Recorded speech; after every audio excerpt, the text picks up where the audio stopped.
What's happening? How are you? How are you in your world? Welcome. This is the New York Hardcore Chronicles Live, and we are sponsored by New York Hardcore Comics, The Organic Grill, the Texas Silver Rush, Chain Reaction Records and Skateboards, DTFM Vinyl Distro, Chacho's Tacos, and Generation Records. What's going on? Chris Hoffman, what's up? Rich Zoller just sent me a couple of pictures. Oh, no, you didn't. Yo, Rich, let me tell you something. I was just, about this photography bit.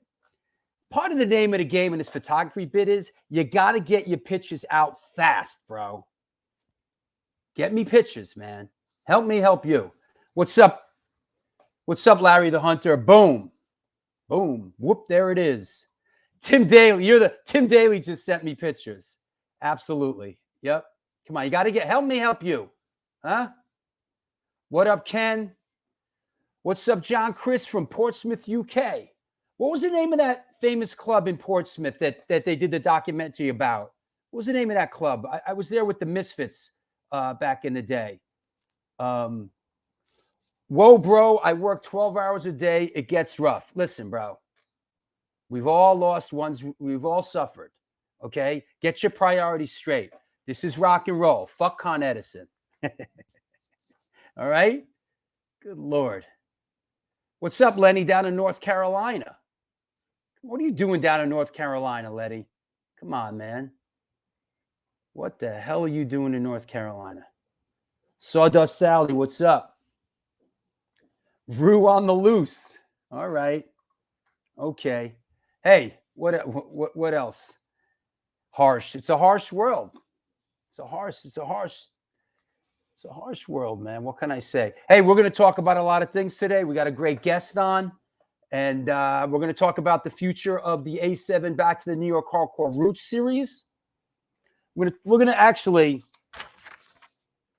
wrote something up. This is only the second time in this show that I've actually written something up because I really want to get it right. You know what I'm saying? I want to get this right. The only other time was after the big show in the park. I wanted to get that right too. Where's Sammy Town? He's coming on. Hold your horses, buddy. We got a show to do here. You know what I mean? What do you got, a plane to catch? There you go. You wrote a script? No. This is like a synopsis. The script is over there on the other side of the apartment. Yeah. Well, listen. Hardcore will do that, but fear not.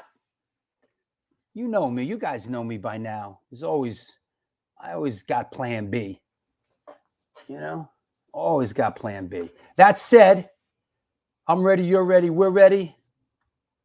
Straight from the railroad yard, the Hardcore Shutterbug. What's up? What's up? What you doing over there? I'm enjoying the air conditioning right now. I found a quiet spot to do the show because the conductor's seat? Yeah, we're not moving though, so that you won't lose me hopefully, and but we're doing some demolition here in the yard today, so I had to come find a quiet little spot. Have you ever driven one of those things? No, that's I you know what? It's I don't know if I could be in this little box for 8 hours. I mean, they make great money and it's a great job, but I would bounce off the walls in here. I can't sit still for that long. But engineers, that is probably one of the best jobs on the railroad. Driving that train, not high on cocaine. Exactly. You're right. Drug tested randomly. Do you get drug tested randomly? Yes, we definitely do. Man, I wish I got drug tested randomly. I'd be like, yeah, here you go. Have a day. Straight edge. You know what I mean? Fucking drug test me randomly all you want. Just nothing but caffeine in my system, basically. Listen, Todd Howard, quiet except for whatever is oscillating in the background. Yeah, it's his mic that he drags all over his chest. That's what it is. That's what's oscillating. Here, do it again. Just doing that was like. Really? Just wait. Yeah, so if I go like this. Yes. Help me help you. By the way, I'm wearing a very rare collared shirt. If the same thing's happening with me, let me know. I have a T-shirt standing by. So that said, hey, let's clear the deck. What the heck? And let's do photo of the day. Hey, hold on. Pittsburgh says, what's up? What's up, Pittsburgh? Do you know that Pittsburgh, Pennsylvania and Stuttgart, Germany are the same place? I found that out when I was out on the road back in the day. We were like, wait a second. I was with Biohazard and we were in Stuttgart, Germany. And we were like, this all seems very strangely familiar. I think we've somehow stepped into the space-time continuum because Stuttgart and Pittsburgh are exactly the same. But who's got better beer? Probably Pittsburgh. Oh, wow. All right, here we go. Ladies, let me clear this. Hold on. Here we go. I don't know if we want to do wrong answers only for this one, but why not? Let's have some fun. Ladies and gentlemen, boys and girls of all ages, photo of the day. Boom. There we go. Photo of the day. What do we got? Is it the dysfunctional Brady Bunch? Wow. Is it my friend owns a restaurant in Pittsburgh?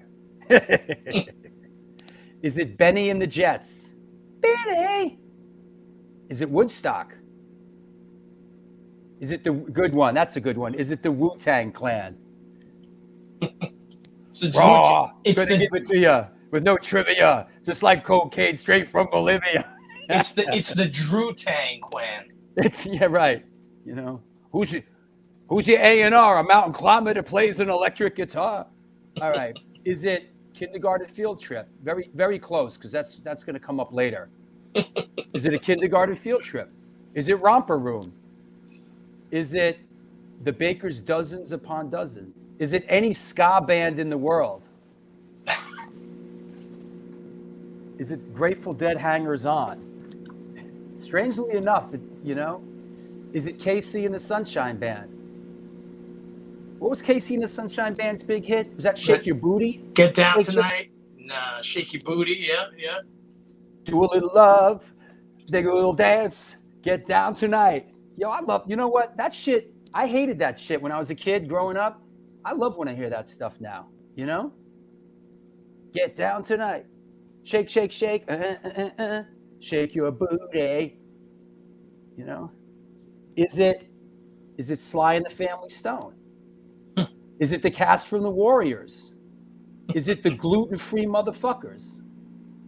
Okay. Is it the cast of Kids? Is it the cast of Welcome Back, Kotter? All right. Funny. Is it the Dave Clark 500? That's good. That's good. It's Drewski and the Sunshine Band. All right. How about another one from that day? Sure. How about another one from that day? Boom. Here we go. Here you go. Another one from that day. Oh, nice one. Yep. Okay, what is this? Right answers only, please. Is it Agnostic Front? Good one. Is it the Beastie Boys? It's funny. All right, right answers only. Come on. Somebody out there. Lunatics. All right, funny. Not really funny, but is it the Go-Go's? Hey, the Go-Go's were badass early on. Don't hate on the Go-Go's. Just got Rock and Roll Hall of Fame, as a matter of fact. Okay. Jorge, good one, bro. Is it the Lizzies? That's good, from the Warriors. Women of the Pit. All right, what is this? Tell us what this is, and I'll put up a couple other pictures. Well, this was our the Back to New York Hardcore Roots music series. This was, what did we have? We had Examine, we had Butterbrain, we had Posse in Effect, we had, I'm having a brain freeze. Oh, geez, who opened the show? Oh, I'm sorry, Reaching Out. And we had the debut performance of Ape. All Proven Equal, a.k.a. Ape. And what are you smoking over there? as Logan was saying, you can't escape the ape. So they were a lot of fun, and the ape for those in the know is it's like when it's a little bit. I got one. Oh, I got one from sent to us from Tim Daly. Tim Daly. There you go. Nice. Ape. Me doing a song with Ape, or maybe I was just in the mix here. I don't know. Well, you did a song with Ape that day. Yeah. It's a little biohazard. Yeah. Yeah. No, that was that. You know what's amazing about the show? How many girls were at the show? For sure. And let me tell you something. Those girls are fearless too, because I know all those girls in the picture were all getting into the pit. Most of those young teenage girls are harder than most of these dudes I know out there. Oh yeah, for sure. Here's another one. You took this, right? Yep. That's me, Glenn E. Friedman, the photographer, Larry Kelly, Boston Represent, and of course Springer from SSD Control right there. So yeah, that was a nice surprise seeing Springer show up. Yeah, Springer was good, man. He behaved himself, man. He was good. What did he kept saying? It's not a hardcore show until someone loses an eye. Yeah, it's Springer. That is Springer right there. He had a great time, actually. He really did. He was a lot of fun. I actually got to speak with him a little bit at Jimmy G's birthday cruise a couple of days before. So it's a lot of fun. He hasn't been in the A7 in 40 years. Oh wow, that must have been cool for him to see. Yep. They are on the plaque, right? Oh yeah, of course. Oh yeah, did he saw the plaque and everything? He started crying, man. It was heavy. Oh, that's awesome. Yep. Hey, let's talk about a couple of shows coming up real quick. While you're here, before you go back to cleaning bodies off the train. Coming up this Sunday, big show. All right, everybody out there. This is a big one. Show. Biohazard's coming on with celebrating their 30th anniversary of Urban Discipline. We got Bobby Hamble, Danny Schuler, and Billy Grazia Day. Then, a week from today, and I am vowing to pronounce this correctly, we have Joel Gouston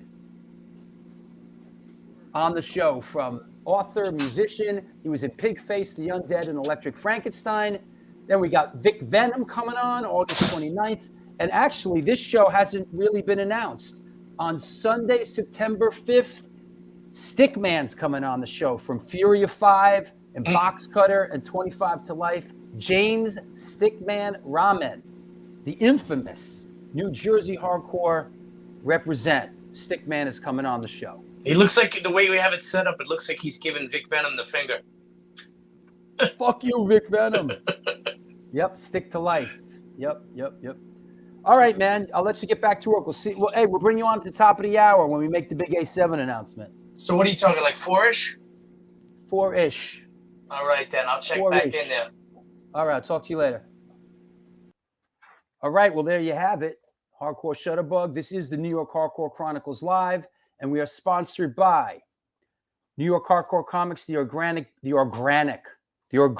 Grill, the Texas Silver Rush, Chain Reaction Records and Skateboards, Chacho's Tacos, Generation Records, and DTFM Vinyl Distro. Where is my... Just don't feel right. Got to have that up there. DTFM Vinyl Distro is a record store that specializes in underground music, punk, ska, hardcore metal, and more. Located in the heart of Fargo, North Dakota's Industrial District. Shop in person or online at www.dtfm Vinyl Distro, where the motto is Death to False Meadow. New York Hardcore Comics opened in 2013, selling comic books, punk rock, and hardcore memorabilia, toys, statues, skateboard decks, tapes, vinyl, and all things horror. We love helping bands push their demos and new tracks, so please stop by and drop off your new music. We have in-store events like Magic the Gathering and Warhammer tournaments, plus meet and greets with bands and some live performances. Open 7 days a week and shipping worldwide. Find us online through Instagram, Facebook, Twitter, and eBay. Located at 117 Main Street in Dobbs Ferry, New York, NewYorkHardcoreComics.com. Last but not least, the Texas Silver Rush is a jewelry design firm and boutique store located at the birthplace of the Texas country music scene in Fredericksburg, Texas. Yeehaw. They specialize in working with musicians in all music genres to design and create unique one-off pieces, as well as to style them for stage, album covers, promo photos, and social media exposure. Their client list includes Rock and Roll Hall of Famers Greg Rolle, Ringo Starr, and of course, Agnostic Front. During this current pandemic, all information and online sales are being taken at their Facebook and Instagram page, and of course, www.thetexassilverrush.com. That said, I'm ready, you're ready, we're ready, let's go. Ragbone! Ragbone! Ragbone! Ragbone! Ragbone! Ragbone! Brah, What up? what's happening? Don't be scared, man. What a week. You want me to go right into it? You want me to layer it on? Well, Yo, it was quite a week, right? Since last Thursday, I got up Thursday morning. I was at the beach at 9:30 in the morning, and it all went uphill up from there, man. It was just a great weekend. We did what we did. We did the walking tour. We did Mad Ball. We had the A7 Murphy's thing. Law on the boat I did Murphy's Thursday Law on night. the I boat, did his right. birthday. It was incredible. Yep. You know, stuff happened on the boat. It was on and popping. But I do have a lot of stuff this week, guys. You know, the Mad Ball show was incredible. You know, having Hoya not there at first, it was weird because things were weird. And then later I realized, oh, well, it was like, you know, they lost their brother too. It was a heavy weekend, you know. But Mad Ball brought it, you know, it was a great show. Everybody had fun. And then, of course, we had our show on Sunday, which was, you know, it had its twists and turns. But overall, it was a great day, you know. But let's jump right into it. I got some stuff, 2 packages really quick I want to pop off. I love getting stuff in the mail. We're going to do a reveal right here. My homeboy down in North Carolina, I think he's in Charlotte, North Carolina. Yeah, North Carolina. My homeboy from Nobody's Perfect sent me a little care package. Got the hat. Got the hoodie. Nobody's Perfect. Super old school band. Used to love these guys. With no shoes on his feet. Living in a cardboard box. Yo, they were hard, bro. Nobody's Perfect sticker. Dude hooked me up fly. Then I got one other quick package I got from Detroit. I want to give a shout out to everyone in Cold as Life and Brandy. Thank you for sending me the cassette. The Cold as Life cassette. Appreciate it. I got a package coming out to you. And then I got to give a shout out to second time around out in Bushwick. On Knickerbocker. I went out there shopping yesterday and I got some cool stuff. They borrowed me a couple things. I got this cool comic. Oh, I used to I have love that. it. It says, "Where is Captain America?" This we need, right? Where is I had America? that. What number Captain America is that? I used to have that. 178. 178. It's We a are little big, 178. and then I grabbed this little Batman record. Super Oh, cool. I remember that. It's only like $3. And then he threw in a cool ass. This is a bootleg blow mold Robin from Argentina. So it's like sometimes the bootleg stuff can be, you know, worth money, whatever. This is probably like $20 or whatever. He threw it in. And then I grabbed this this is like a newer piece, but everybody remembers Hong Kong Phooey, right? Oh, hell yeah. Super guy, right? Mm-hmm. And then I went with a couple of things because, you know, Fang always reminds me of like out west. Like I don't know why, you know, because they're just of the West Coast side. It reminds me of like west, like out west, like I always love Louis L'Amour books, man. They're a good read. You can read a Louis L'Amour book in like a day. You know, it's thin. only on this show will we connect Louis L'Amour and Fang. I'm just like, you know, dudes from out west remind me of that movie Dudes. Remember the movie Dudes where they were like in the desert and the fat kid with the mohawk and they were getting chased by. Let me get back to the last 2 toys here. Come on. Whoa. I love it out there. And because Friday was Friday the 13th, we got this cool Jason. Pretty cool. And I got this cool Texas Chainsaw Massacre. Leatherface, right? You know what? I'm not familiar with Louis L'Amour.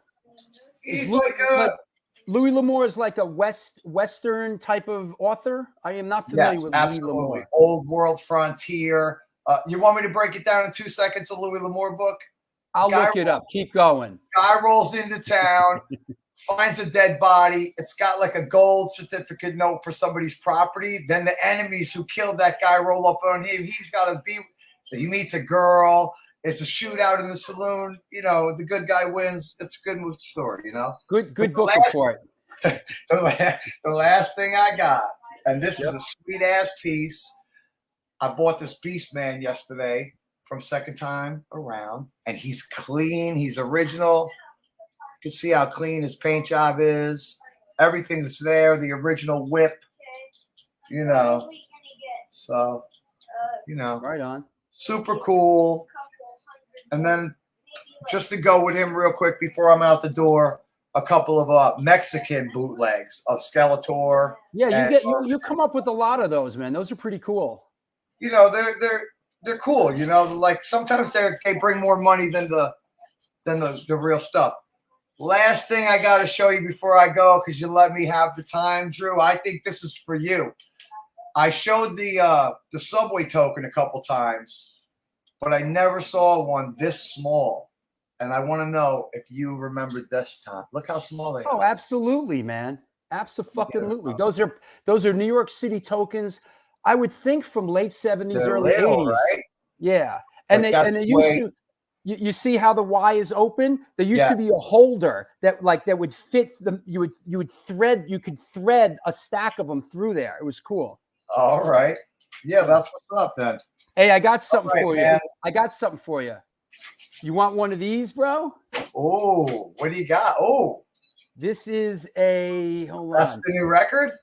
Well, this is a test pressing of the new Antidote NYHC record. Big, thick ass test pressing. Oh, nice. There's a bunch of these with you on the cover. This Absolutely. isn't the actual cover's color and all that, but this is like for the test pressings. They sent us like it's the front and the lyrics and really thick test pressing. Yeah, I like that. That's cool. All right. Where was this picture taken? That's a Judge at what's that place off the G line? The Brooklyn Bazaar. Judge 2 years ago. Got it. Yeah, man. All right. Well, all right, man. Let's get cracking. You know, we'll talk later about that. Hey, I want you to come on when we make the big A7 announcement, right? Sure, man. All right, we'll talk to you in a bit. Oh, that Madball ticket, baby. What's up, Madball? Represent, baby. Ragbone! Ragbone! Ragbone! Ragbone! Ragbone! Ragbone! All right. Let's clear the deck. Let's bring our guest on. Everybody okay out there? Boom, boom. There we go. Make sure everybody's all right in the chat room. There's no roving band of Cossacks coming through the chat room.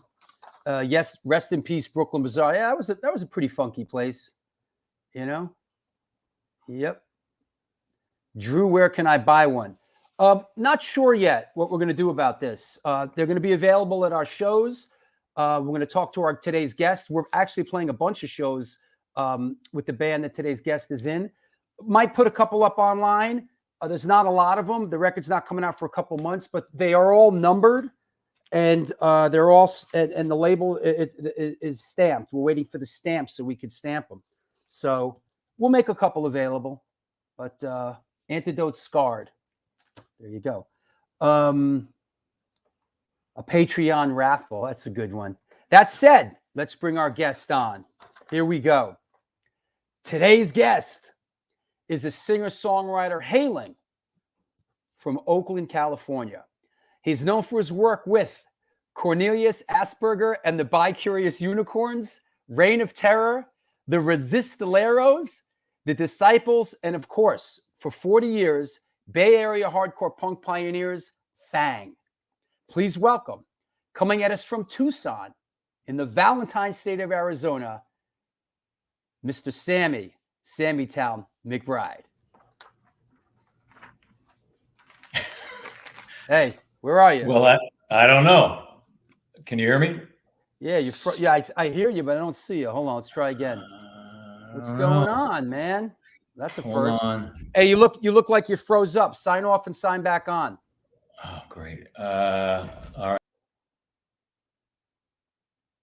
Well, that'll take a minute. Let me kick him off from the studio, and we'll get him back on. Everybody, be patient. How's that? You know what did I do? I just threw away my intro. It's worth reading again. Oh, here it is.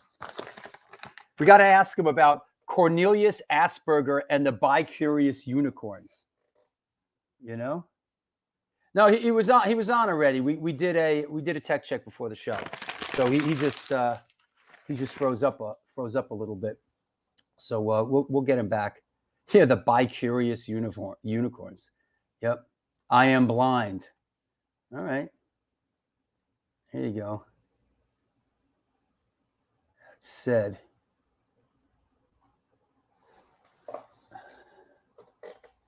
Tell him to turn off his pop-ups. Okay. Give him a second. Everybody stay calm. Or we can veer off and do this A7 thing. He'll be back on. That said, most creative name. Drew, what Biohazard song did you play? Oh, we did Punishment. We did Punishment.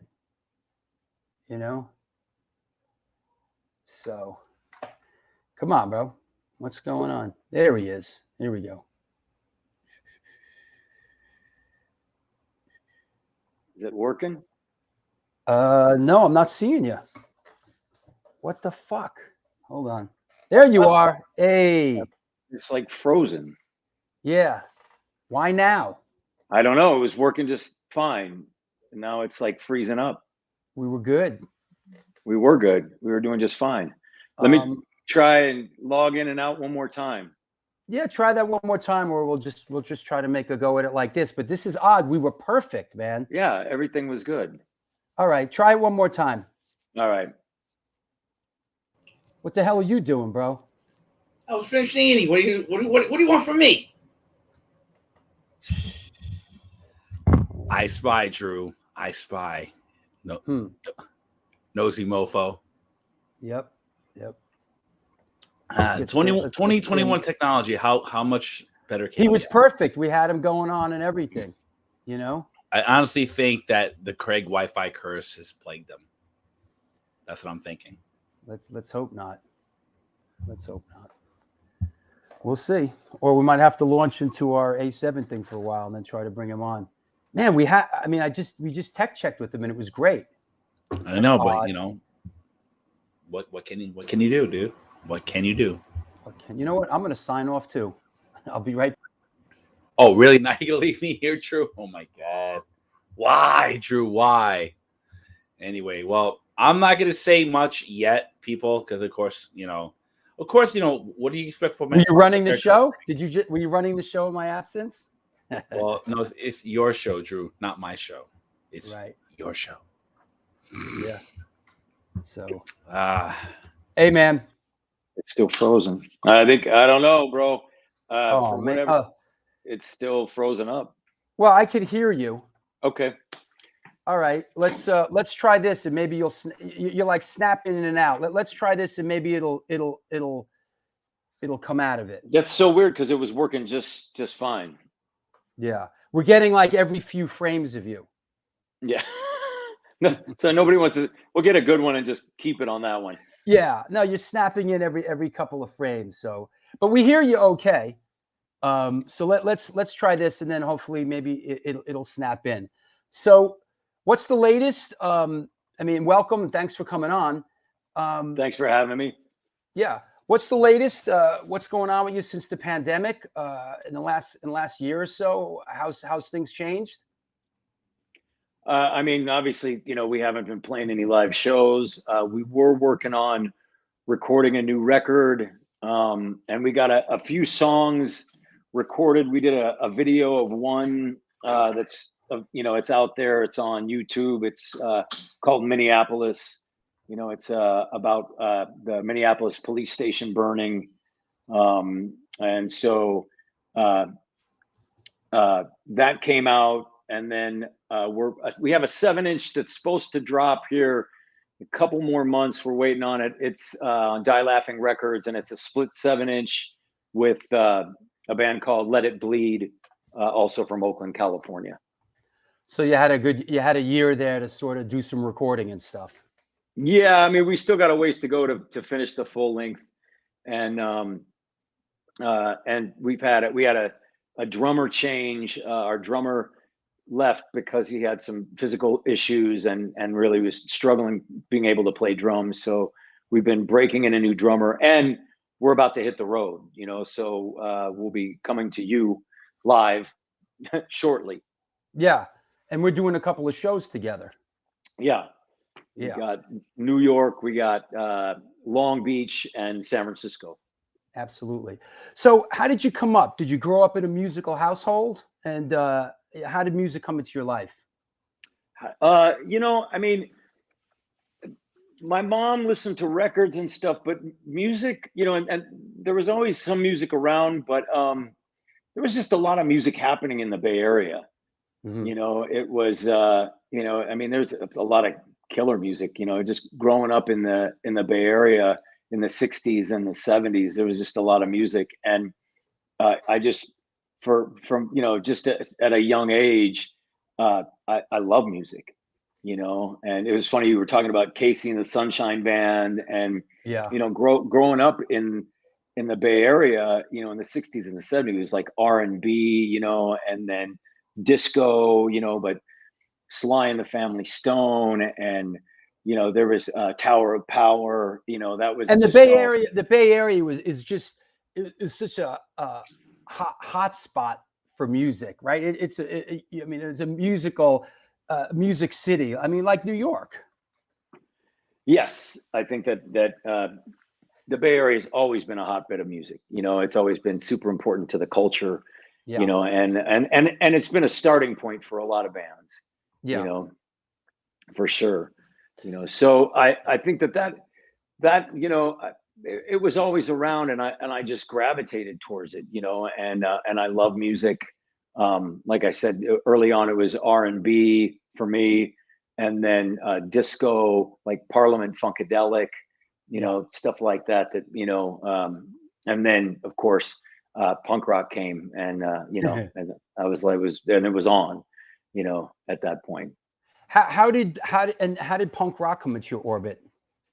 So my father, he was a professor at University of California, Berkeley.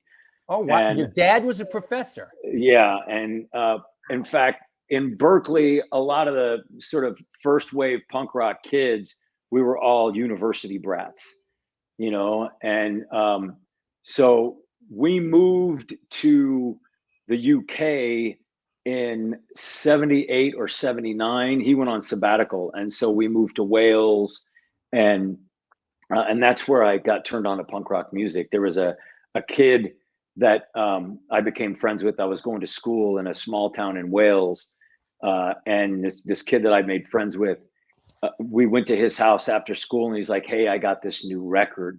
You got to check this out." You know, because I was telling him about disco and like Parliament, and he's like, "No, you got to check this out." And it was Nevermind the Bullocks, you know, and he put that on, and it was a fucking game changer for me. I'm like, holy shit, this is what it's really all about. And then we were in London for a while, and so I started going. I would take off, and it's kind of weird because, you know, I think about it now. I was like 12 years old, and I had an underground pass, and my parents, I'd be like, okay, and I would just take off and go roam the underground, you know. And I met some punk rock kids at 12 years old. At 12 years old, yeah, hanging out in the underground in London. I think it was different times back then, because, you know, it wasn't, I don't think, all that unusual, you know, for kids, you know, to go and roam like that. You know, I think now people wouldn't like say, here's an underground pass, go, you know, roam London, you know, for 6-8 hours, see you at dinner time. You know, But that was just the way things were back then. So I met some punk rock kids, and then we came back to America, and then I started finding the Ramones and started going to record stores and actually, what's up, Eddie, like finding the culture, finding the kids, and finding the music, Yeah. And what early, like, who influenced you early on, and not just musically, but as a young teenager, music, right, literature? Who were your early influences? Early influence. Hunter S. Thompson. Yeah, I Big read that. influence. Yeah. I love Hunter S. Thompson. Musically, Elton John, like really early on, and like I said, a lot of the R&B stuff. A little later, Rick James, love Rick James, and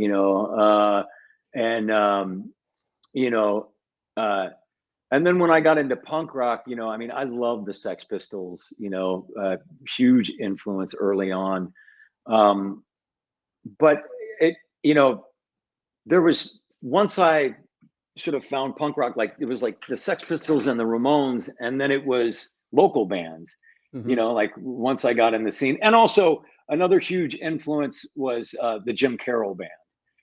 And well, that's a group that really took sort of poetry and literature and rock and roll and fused them. Sure. And it was personal to me because I grew up around the corner from Julie Lindsley, and what's up, Jason?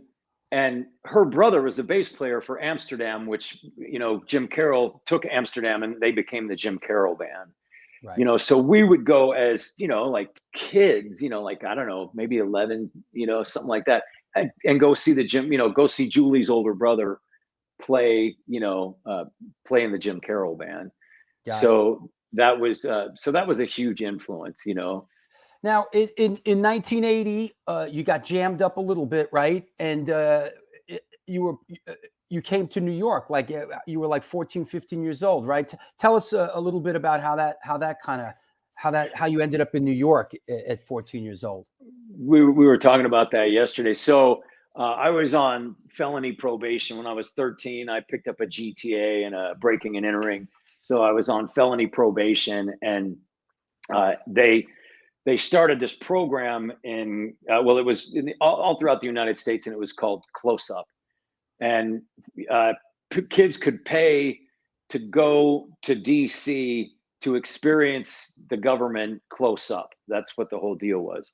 So in 1980, they started a program through the juvenile justice department called Partners. And they were sending juvenile delinquents on the state's dime to go with these kids to DC, and they were trying to pick out kids that were politically motivated to send for free along with these kids. So my probation officer approached me and said, hey, there's this new program. It's called Partners. You want to go to DC and check out the government? You seem like you're politically motivated. And of course, I'm like, what, free trip to DC? Fuck yeah, I'm in, And so I went to DC, and it was like the juvenile delinquents that went with us was like me and this kid whose dad was in the PLO, the Palestinian Liberation Organization. I mean, it was like some kind of like, it was like a bunch of gangbangers, and it was like all these like super politically like correct, motivated kids, and then these total juvenile delinquents. And I don't know if they ever did it after that first year, right? Because it kind of went, like we were running amok, and but for me, we were there for a week, and afterward we were all supposed to get on a plane together and fly back. And so I woke up super early, and I dipped out of the hotel that we were all staying with, and I hitchhiked from DC to New York City. By yourself? By myself. Yeah. I was, I think, 14. I don't think I'd turned 15 yet, but I knew, I was a punk rock kid, and I wanted, and it's New York City, like I'd been to New York when I was a kid with my parents, like on vacation. we came through, and I like that subway token that you showed. I remember those old little subway tokens because we came through in I think '76. Sure. So I hitchhiked to New York, and I had a girl that I had off and on dated, and she graduated high school and she was going to NYU. So I'm like, okay, all I got to do is get to New York and find Diana, and I got a place to stay. And so that's what I did. I showed up in New York. I got on a payphone. I called Diana, you know. 1-800-DIANA, right? 1-800 Diana. And she was staying at the dorms at NYU. So she was sneaking me in and out of the dorms at night, you know. But she was, you know, she was older than me, obviously, but you know, she was an older punk rock chick. So we went to Max's Kansas City. She's like, I'm, you know, taking you everywhere, you know. And so we went to Max's Kansas City and down to the Lower East Side, you know, St. Mark's Place. That was my first introduction. And I met a bunch of people too, as well, you know, that first trip that I still am friends with to this day. And you went out and saw some music, right? Yeah, but I don't remember. We did see some music that time. I don't remember who we saw, you know, like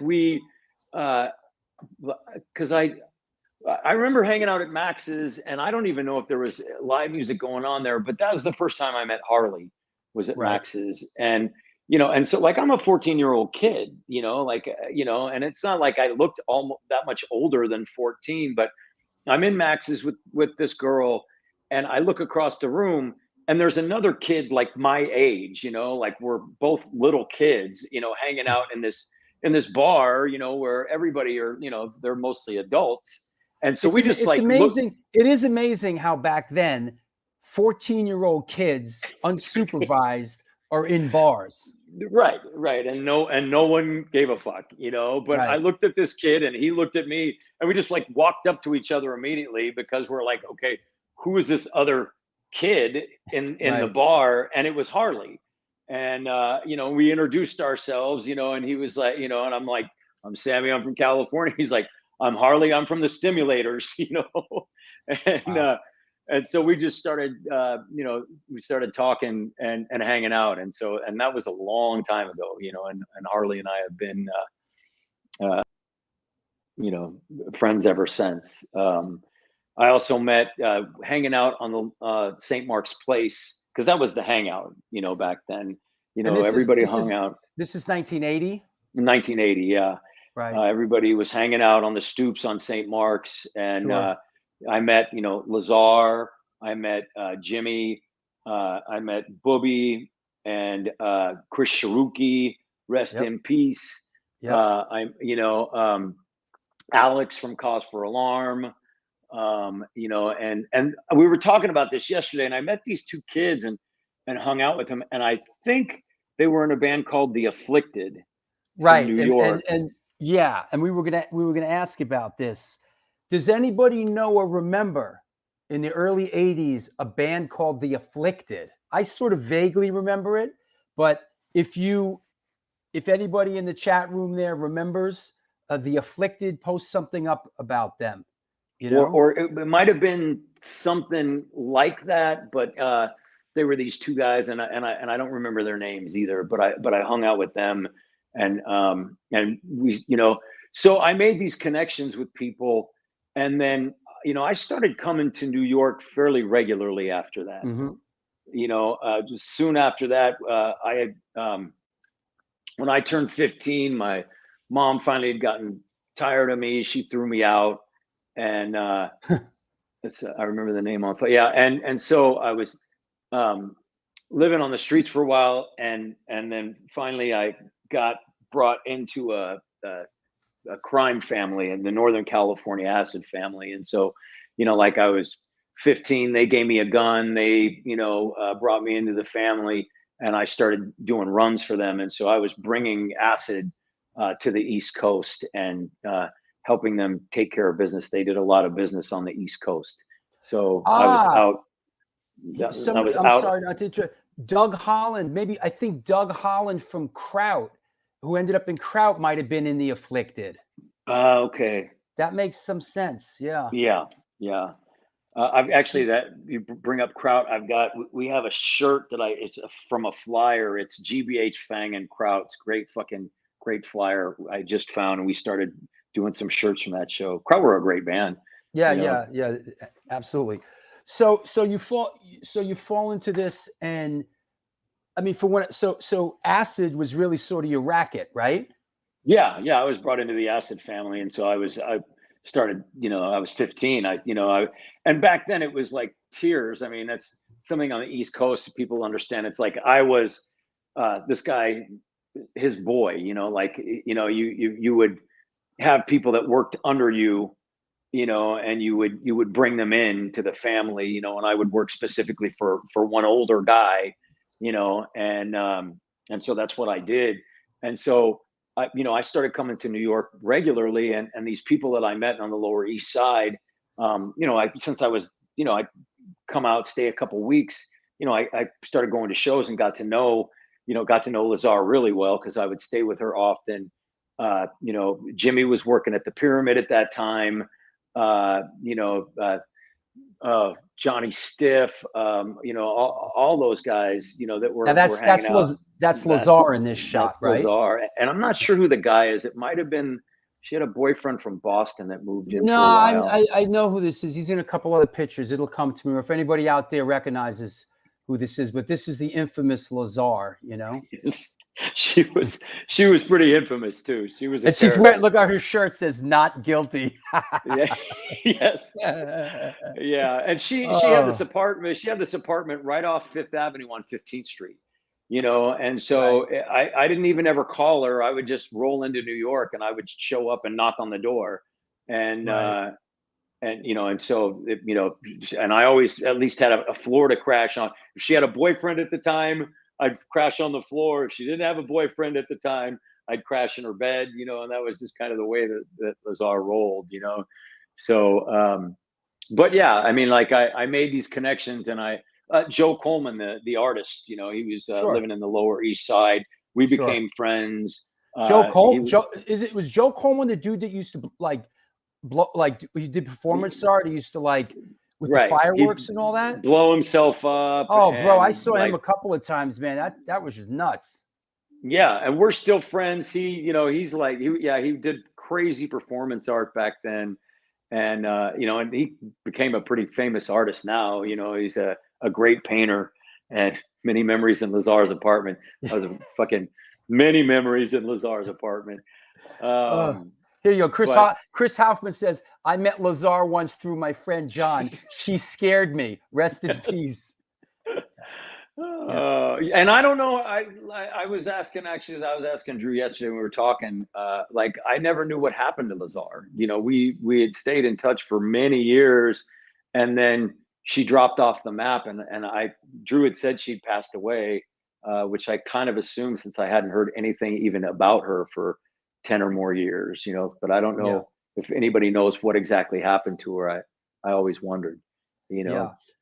Let's talk about this and how you got into Fang and how that got rolling. So that's funny. So the little girl with her ears plugged actually is Angel, and she was the daughter of the woman that was involved it was one of the people from the family. So I was helping raise her, although I was just a little kid myself. But Fang started actually in Stamford, Connecticut.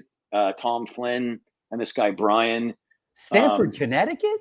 Stamford, Connecticut, and it started like I can't think of a more un-punk rock place.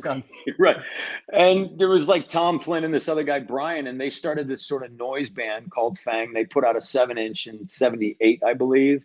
Right. I think a label just reissued it actually.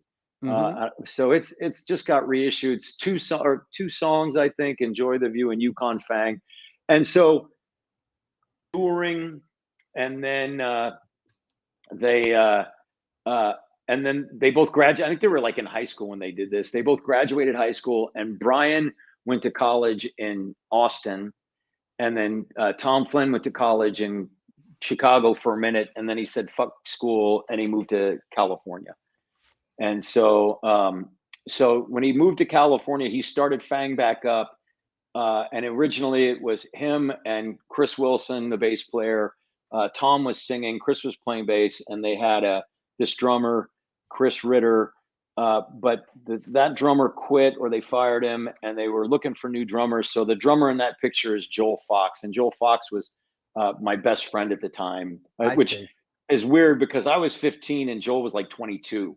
But that was just, I mean, things were, I don't know, it wasn't weird back then. I think it might be weirder now, Yeah, for sure. But so Joel went to try out for Fang, and they're like, yeah, we want you in the band. And so me and my 15-year-old arrogance went up to Tom, and I'm like, you guys are great, but you need a lead singer. And Tom's like, well, I've kind of thought about that. And he's like, so do you know anybody? And I'm like, yeah, me. So Nice. He's like, well, all right, why don't you come back, like next practice with Joel, and we'll give it a shot. And I came back, and sort of the rest, as they say, is history. And you guys just started rehearsing and getting going. And soon after, didn't you guys have a track on that compilation, Not So Quiet on the Western Front? Yeah, so that was probably I think we recorded that in 81, because I think that the Not So Quiet on the Western Front came out in 82, I think. Right. But it's also a little bit of a blur. That was kind of a long time ago. Mhm. And then Landshark came out in 83. Right. So we started it's funny because you look at, like, especially Chris Wilson, he looks like such a little kid. Yeah. But those guys were all older than me. I was probably maybe 16 or 17, maybe 18, but those guys were like, 21, 22, 23. And what does it say on your jeans there? We suck. We suck, of course. Because we had that saying, "We are cool, give us money." And so Right. I was like, well, we suck, of course, And so Now some of those pictures came out. Pat Lachille has a book that came out about Austin, Texas punk rock called "Texas Is the Reason," Right. and some of those pictures are actually from Austin, Texas, because we used to hang out there a lot as well. And this is the Landshark release that really sort of even resonated with us on the East Coast. It made it all the way to the East Coast, Right, and we started touring too. I mean, I think that there was right. a lot of really good bands in the Bay Area, but I think the thing that kind of made a difference for us is that, like in New York, especially, I already had friends in New York even before Landshark ever came out, and so it definitely changed. It made it easier for us to get shows. I already knew people would, show up, and we toured a bunch, like we would go on tour for 3, 4, sometimes 5 months, Wow. back then, and just, and we toured a lot, Yeah, so and you difference. guys played A7 on that run, right? We did, and that's we showed up at A7, and we're unloading, and this guy, and it's funny because I say old, he was probably maybe 30, I don't know, but this old guy kind of shambles up to me, and he's like, hey man, he's like this old black dude, he's like, I'm a sax player, can I blow my sax with you guys? And I kind of looked at Tom, and Tom's like, yeah, okay, sure. We're like, yeah, come on in. Never having heard the band before, we just set him up with a mic, and that is the only time Fang has ever had a saxophone player is at the A7 show, which was a pretty epic show. I think that was maybe the first time I met the guys from Agnostic Front, Mhm.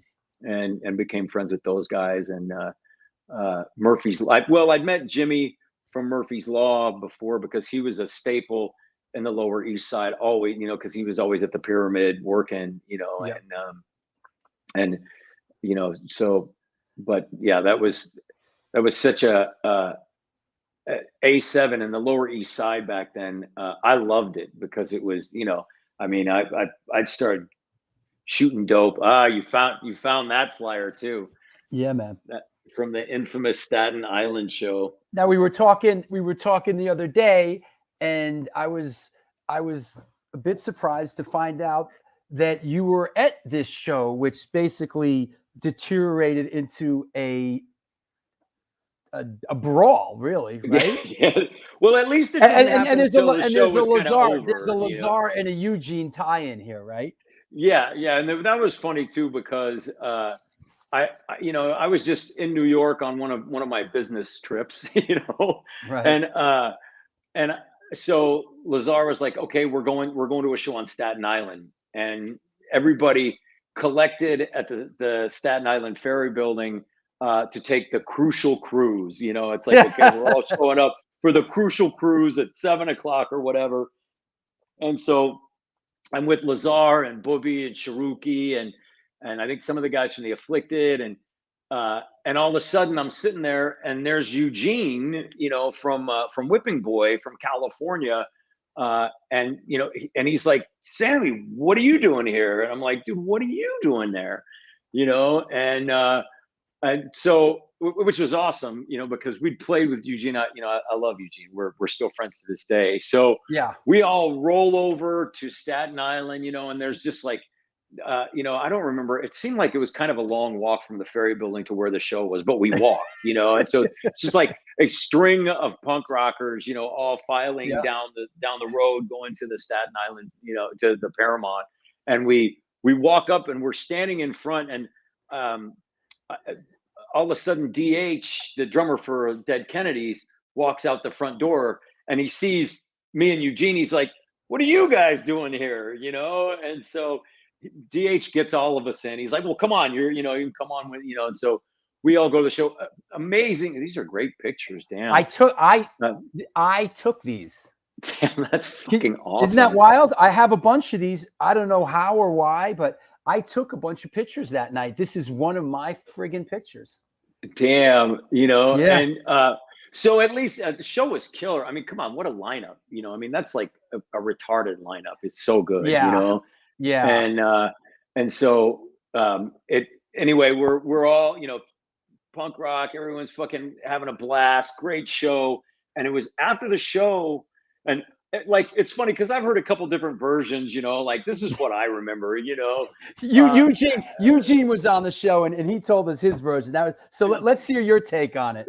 So we're all standing in front and I don't know, Lazar came running. I don't know, she bounced off because that was Lazar, even though like we rolled to the show together, she was all over the place. And all of a sudden she comes running back around the corner and she's like, they're beating some punk rock kid up, Fill in the blank. They're beating up blank. Blank, and it was like, it didn't matter, back then. It was like, it was a punk rock kid getting beaten up. And so we all just took off running around the corner, and there was probably, I don't know, the 20 or 30 of us that, ran around the corner and we run around. And I don't know if it was like a pizza place, but anyway, yeah, there's these pizza place, right? Yeah, and there's these guys that look like they just stepped out of Saturday Night Fever. They're in like angel hey, flights. Very much, hey, yo, Vinny, Joey, Tony. Yes, exactly. It's like go, they just stepped out of Saturday Night Fever. Let's go bust some punk heads. And so and they've got some kid, some punk rock kid, and so we're running up on them, but one of them's got a baseball bat. And so Eugene, who was a little faster, and kind of in the, ahead of us all, he runs up and the guy leans back with his baseball bat to hit him. But Eugene just runs up on him so quick, he reaches over and he takes the baseball bat away from the dude, like just pulls it out of his hand. And then he comes back, and that's when the rest of us roll in.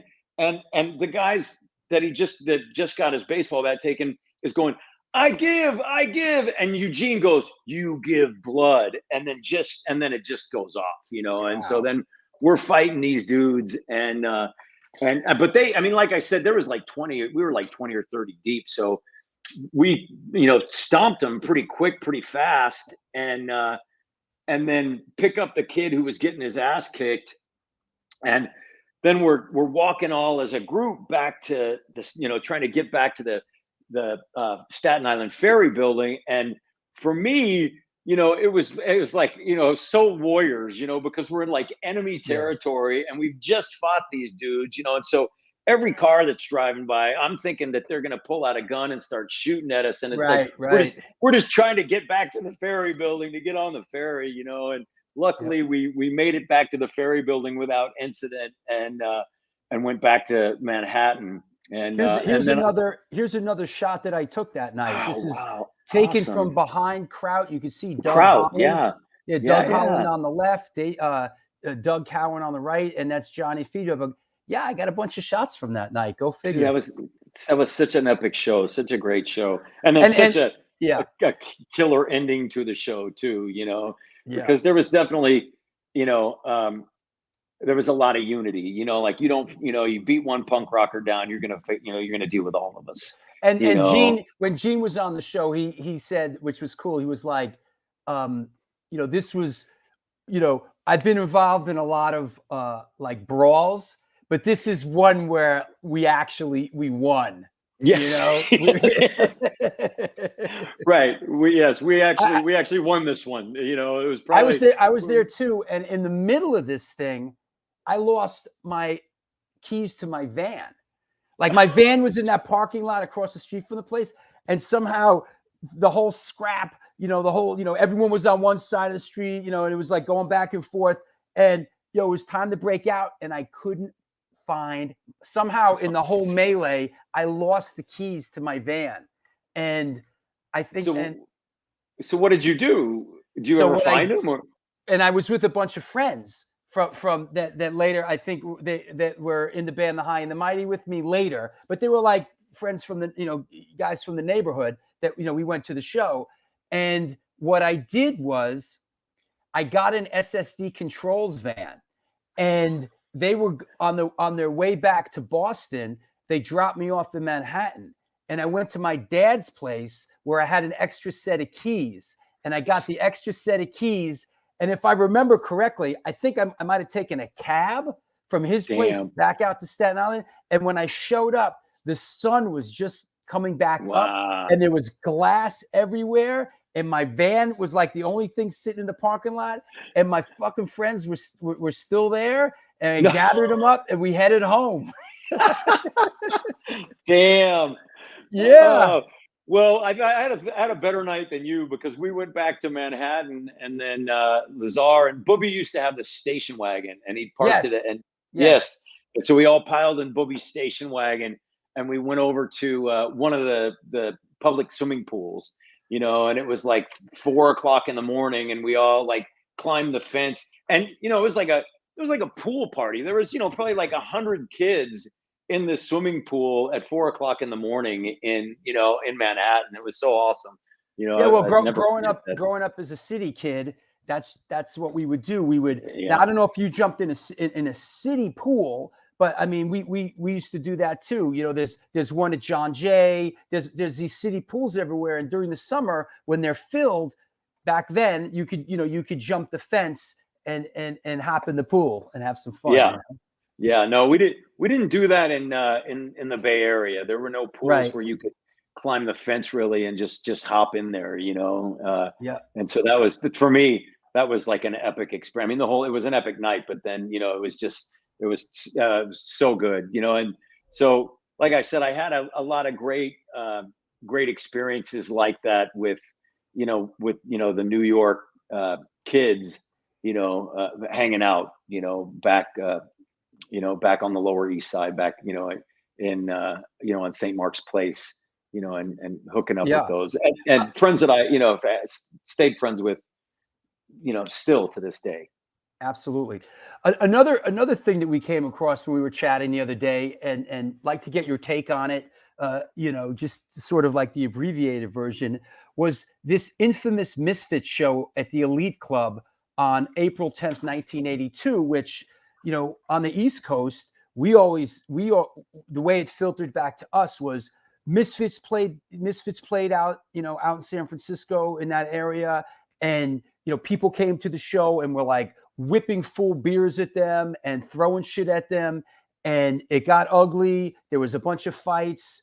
And that's what, Doyle hit someone with his guitar. And we're talking the other day, and you tell me you were right in the mix with that, right? Yeah, yes. And that was, that was the last time the Misfits played in San Francisco for Yeah. a long, long, long time. Right, right. It was weird because, there was this anti-Misfits sentiment, and I don't really know where it came from, because like I'd had a girlfriend, she was a huge Misfits fan, and so I'd listen to the Misfits. They weren't like one of my favorite bands, but I listened to them. I liked them. But for whatever reason, before they came, there was really, and I've never really seen this happen, like this, again anywhere, where it was like there was just this anti vibe against them before they even showed up to play. Right. And they played at the Elite Club, which was the sort of the Fillmore, which had been a big hippie club, and it had closed down, and it was sort of like a shell of itself and kind of all beat up. And this promoter, Wes Robinson from Oakland, he started doing shows there. We played there a bunch, everybody played there. And so it was a regular punk rock show. He'd usually have like 6 bands, sometimes 8 bands, bunch of bands played. Everything was normal punk rock show at the Elite Club. And then the Misfits went on. And as soon as they went on and started playing, like it was normal back then for people to throw beer cans and spit, and fuck you, but it was all in good fun. But this was not, it was not like that. Right. It was like, like fuck you, like you said, throwing fucking beer bottles and shit like that. And it was definitely a very different vibe. They were like, the people in the audience were super aggressive towards the band, and not in a ha-ha punk rock kind of fun way, like a real fuck you kind of way, and so I don't even think they made it through 3 songs. It was either their second song or their third song, and finally I guess you said that Googie was drumming. Yeah, Googie was drumming. Googie was drumming, and I think like somebody threw a bottle and maybe hit him or whatever, but he finally got pissed. He's like, fuck this, jumps up from behind the drum kit, and he comes out to go and fucking like hit somebody. And Kelly, who was he was an East Bay dude, and Kelly was one of our best street fighters. He was a little older than us. He was a tough son of a bitch. And Kelly sees him running out to hit somebody, and Kelly just drills him in the chest, knocks him flying back onto the stage, and he lands on his ass. And at that point, Doyle pulls off his guitar and just comes over like an axe, and he hits Tim, this kid Tim Stutleth, in the head. Tim had to get like 100 stitches, like his whole fucking cap was peeled. Wow. And at that point, then we all just rushed the stage, and they ran off the back of the stage, and they ran up there was a very narrow stairwell that went up from the backstage up to a green room at the Fillmore. And what happened was that the bouncers that worked for Wes Robinson, they were all these real big black dudes from Oakland that he had hired to do security. They wedged themselves like in this stairwell, so we couldn't get to the band. And so we went and trashed the stage, like destroyed all the Misfits equipment, because they literally like just left the stage, ran off with theirs. In fact, that girlfriend I had that was a Misfits fan, I had the skull from the headstock that I got from I think it was Doyle's guitar, one of their guitars. And so at the end of the night after we trashed her shit, I grabbed that skull and I gave it to Denise, who I don't know if she still has it, but she had it for like 30 years or whatever. And so the Misfits are trapped in the green room. The bouncers are in the stairway, and we're trying to negotiate with these guys because we knew all these bouncers. I mean, it was like, it's like, hey, could you let us get at them, please? Right. They're like, look, our beef isn't with you. They fucking, we've all been there. We've all been in that situation. Yeah. Yeah. We're working. We can't let you do that. Right. Exactly. And so it went back and forth for a while, and we didn't really want to, we weren't going to fight the bouncers, but because we knew them, we bought Yeah. Coke from them on the regular, and Yep. and they were like, we knew them all real well. So finally, they're like, look, our business ends at the door. So Yeah. they're going to have to walk out the door at some point, and whatever you guys do to them outside, that's on, we won't step in. Man, it's a cold, cruel world, man. It is a cold, yes, it was a cold, cruel, because really, so at any rate, I was outside till probably 9 or 10 in the morning, and I know people stayed till like noon or 1. So the Misfits were trapped inside all night long, half the next day, and couldn't get out of the club, because there were Wow. people waiting for them, and then obviously did not come back. I mean, in retrospect, having been around for a while, and looking at things from, other points of view, they just showed up to play a show, and the whole fucking audience turned on them, and I mean, I think that they were, they were terrified, and I think they did what they did out of fear, You know what reminds me of? You ever see that movie, The Green Room? Yes. It's like they were stuck in the green room. Yes, they were trapped in the green room. Yeah. But obviously the Misfits did not come back to San Francisco or even any place. I think they tried to play in Santa Cruz a few years later, and a bunch of people went down to the Santa Cruz show. And I think they ended up not playing, but I'm not 100% sure about that, Sure. Hey, let's take a break. Let me shout out some sponsors. My suggestion would be, is this going to be a couple minutes? Shut your computer down, restart it, and sign back on. Okay, I'm gonna go I'll talk to you in a bit. I'm gonna go get an adult to help me. Please, it'll be a couple minutes. I got to do the Say 7 thing. All right. Okay. All right. What's happening, boys and girls? Sorry for the technical issues. Hopefully, Sammy's going to sign off, restart, and come back on, and then we'll be good. We'll get to see him in real time, right? Because this is a great interview. We have a lot to talk about.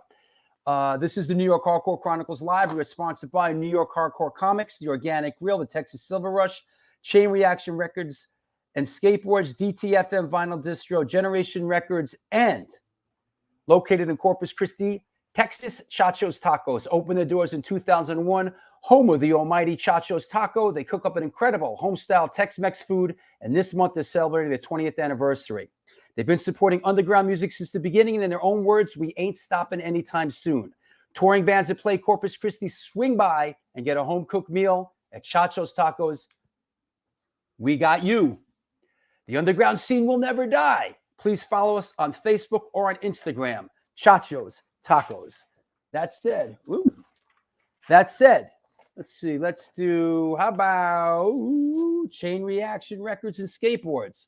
Located in Lakewood, Colorado, is the Rocky Mountain headquarters for all things punk, hardcore, and metal.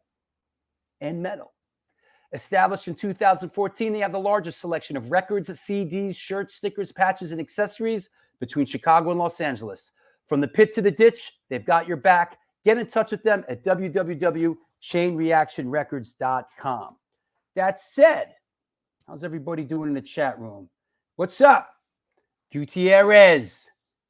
Chacho's Tacos represent. Let me clear the deck a little bit. Let me put on the New York Hardcore symbol. I want to talk about the A7, back to the A7 situation and what's happening with that.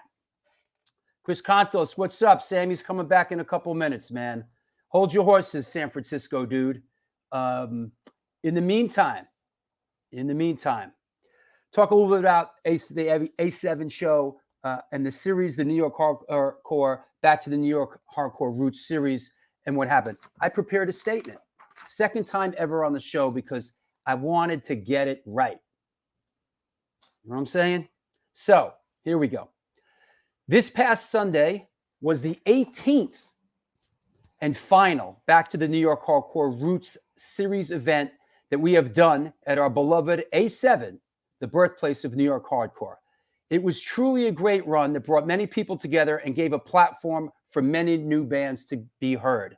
It also spawned the A7 Back to the New York Hardcore Roots compilation that was a smashing success worldwide. Truth be told, the neighborhood and the current outdoor dining setup due to the COVID pandemic contributed greatly to the series' demise. The underage drinking has escalated. The violence, which happened for the first time in 18 shows, and sadly and very alarmingly, the case of the waitress getting groped certainly set the table for our exit. There are a lot of eyes on that corner these days, and the club just doesn't want to deal with it. And to tell you the truth, I totally understand. I felt like I was running a fucking Chuck E. Cheese on Sunday. And you know what? It just wasn't fun for me. And if I'm not having fun doing this, I don't need to waste my fucking time. As I have said many times I've said this, hardcore will inevitably collapse under its own weight. It always does. It's part of the great thing about it. And once in a while, due to the nature of the music and the individuals involved, someone might even get punched in the face. I'm in this game for 40 years now, so I've seen the ebb and flow of this community and culture, and really at this point, nothing shocks me. That said, fear not. Let me clear the deck. Fear not, loyal New York hardcore soldier, wherever you are on the planet Earth. Hold on, clear the deck. Fear not, loyal New York hardcore soldiers, wherever you are on this planet, for from chaos comes order. Starting with the next show on Saturday, September 12th, the Back to the New York Hardcore Roots series will continue at the Bowery Electric, located a block from the old CBGB's on the corner of Joey Ramone Place. Yes. Sunday matinees are back on the Bowery. The shows will continue to be free. They will continue to be all ages. And they will continue to be a lot of fun. And regardless of what just happened on Sunday, everyone is welcome. The next show actually has, the next show coming up is going to be with our guest that's on the show today on Sunday, September 12th. It is Fang, Antidote, NYHC, The Last Stand, The Ice Cold Killers, Ioannis, and Nothing But Enemies. We will continue to march on. Yes, Frankie Too Far. That's right.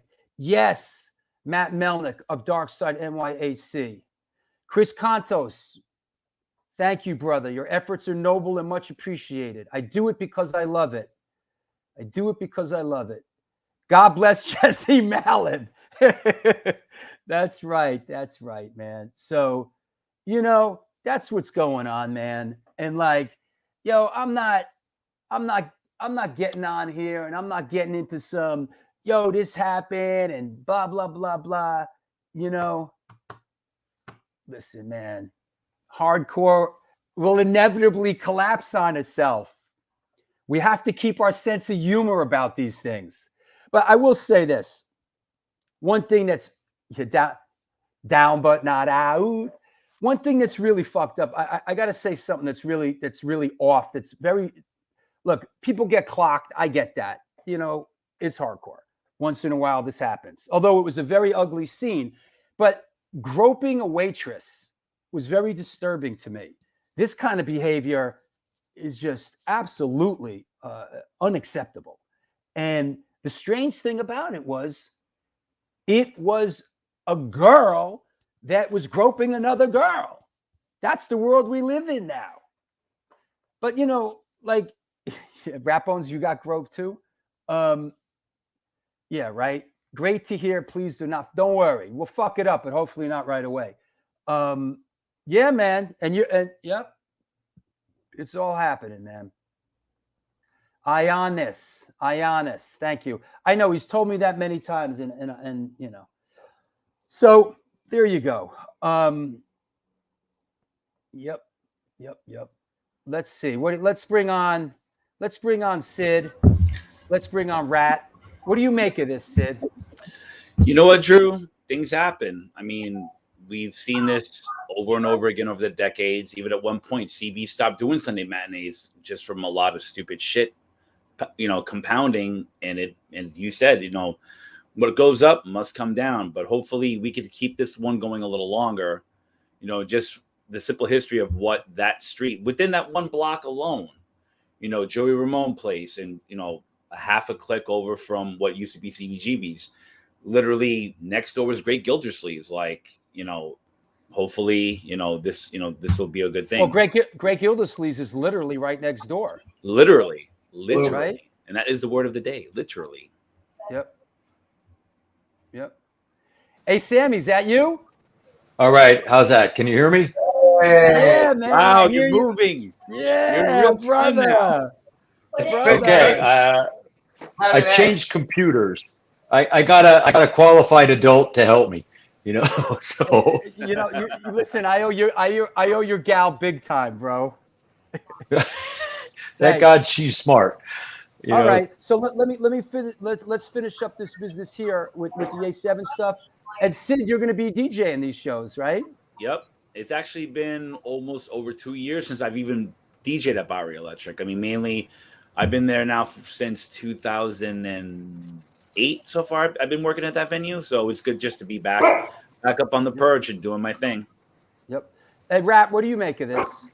You know, the only thing I got to say about, because you have a bad time doesn't mean I'm going to have a bad time. I think most of the show was really good. Everyone was really behaving.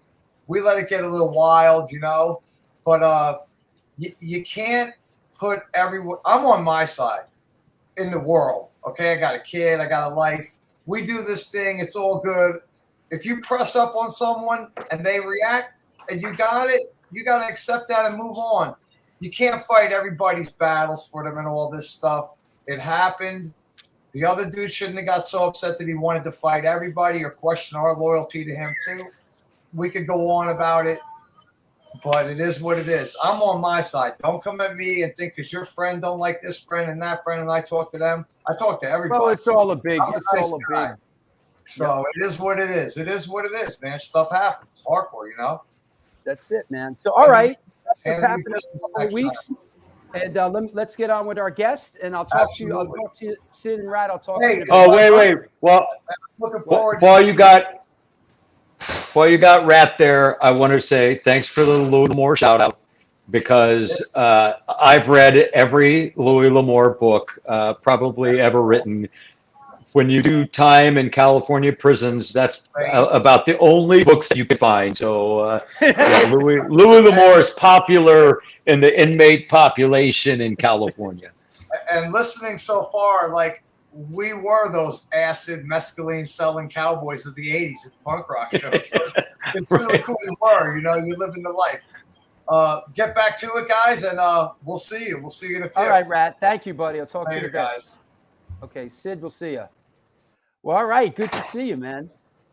Sorry. Hopefully that's better. Yeah, no, I think.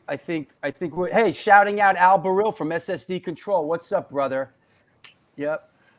Wait, that right on, Al.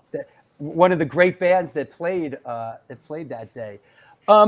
Let's keep it moving and let's talk a little bit about. Let me see where we can go here. We did the Paramount Brawl. We did the Misfits melee. So Fang gets out there, and you're pretty proficient. You put out a couple records. You're well on your way, and sadly, I mean, I think we'd be ill-advised not to touch on this and address this during the show. Sadly, in 1989, there was a horrible incident where your girlfriend at the time, Dixie Lee Carney, she was killed, and you did. She was 24. You went on the run for 6 months. They caught up with you in Anchorage, Alaska, of all places. Yeah. And you were sentenced to 6 years, and you did 6. Can you give us any perspective on this many years later? Perspective. Well, I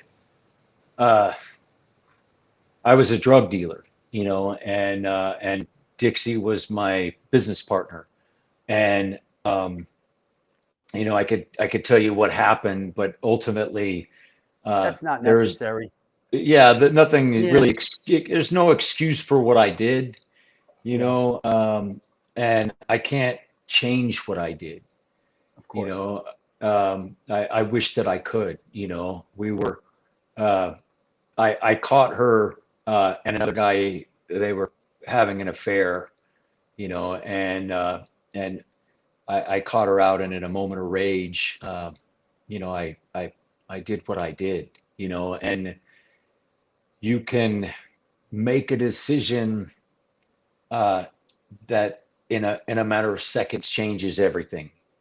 It changed everything for her. Obviously, it changed everything for me and for a lot of other people, and ultimately I was sentenced to 11 years. But in California at that time, they had halftime. Right. So I went in 89. And the bid you did was that for a manslaughter charge? Yeah. That straight manslaughter. Straight manslaughter. They offered me in Oakland at that time. There were a lot of 187s, and so they basically were offering everybody that was facing 187 in California and Oakland at that time a manslaughter deal, just because they didn't have the money to take us all to trial, so it took them a while for me to get my turn to be offered the manslaughter deal, but the next step up would have been a life sentence. And so when they offered a manslaughter deal, I did the crime. I took the deal. And from what I also understood doing my homework, that if it did go to trial, they really didn't have a lot of real dependable, solid witnesses, correct? No, their evidence was very. They didn't have a lot of evidence, but I did the crime, and and so when they offered me the manslaughter deal, it was it's like, okay, it's time to man up and face the music, Absolutely. And before we sort of get Anchorage, Alaska, how'd you end up in Anchorage? I mean, I read that thing. I'm thinking they got this guy. They must have got this guy across the Bay Bridge or something in Anchorage, Alaska. So I took off. Actually, I initially went to New York City. And everybody's welcome here. I was hiding out in New York City, and Joe Coleman and Jonathan Shaw, the tattoo artist. Oh, so of course. They were going to help me get to Brazil. And so, because Jonathan Shaw had connections in Brazil, there was no extradition treaty at that time with Brazil.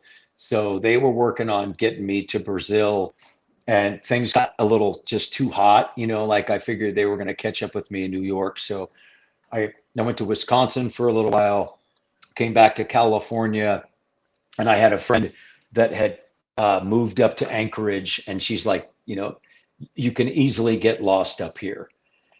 Like Alberil says, yes. Everyone in New Hampshire, Alaska is on the run. And yes, and I was one more guy in Alaska on the run. Sure. But I had what happened polarized the Bay Area punk rock community. Sure. And so I had a lot of my homies that had my back, and then I had a lot of people who were like, "Fuck Sammy," and Maximum Rock and Roll was working with the police to try and get me busted. And so people, when they would get information where I was at, they were telling the cops. And I had, I had a mole that was hanging with the people that were telling on me. And so she was letting me know when, it's like, dude, you got to leave New York, because they just found out you were in New York and they told the cops. So I was hanging out in Alaska for a while, and I called to check in, and my friend's like, you got to go. They know you're in Alaska. And so I went to go to the airport, just going to take off, and it was snowed in. There was a storm in Anchorage. So I had to wait 24 hours to go back to the airport for flights to start happening again. And that gave them enough time that federal marshals were waiting for me in the airport when I came And in.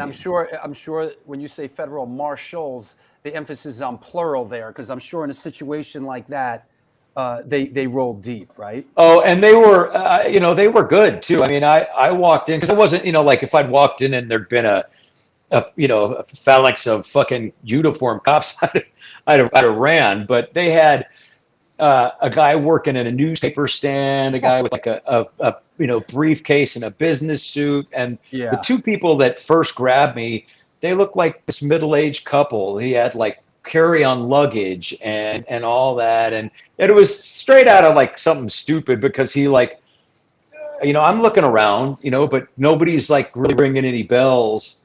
And the guy's opening a newspaper like he's reading the newspaper, and he folds up the newspaper, and then they grab me, they drag me to the ground. The guy from the newspaper stand comes over, and he opens up the newspaper, and he's got my picture taped on the inside of the newspaper. So he's not reading the newspaper, he's looking and comparing my face to, the picture in the paper. And I think, and somebody posted, let me see. Okay. And let's address this. Thomas Starkey says, that's rough. I mean, and he was talking about the actual incident, but I think that, the least common denominator here is drugs and alcohol.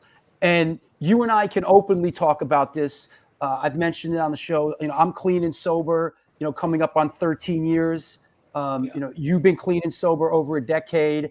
We both, we both sort of have relapse in our story, sadly. But we both cleaned up, and we're both moving towards the future in a positive way. But I mean, I guess what I'm saying is that obviously drugs and alcohol were a huge part of your story growing up, and sadly a huge part of this incident, correct?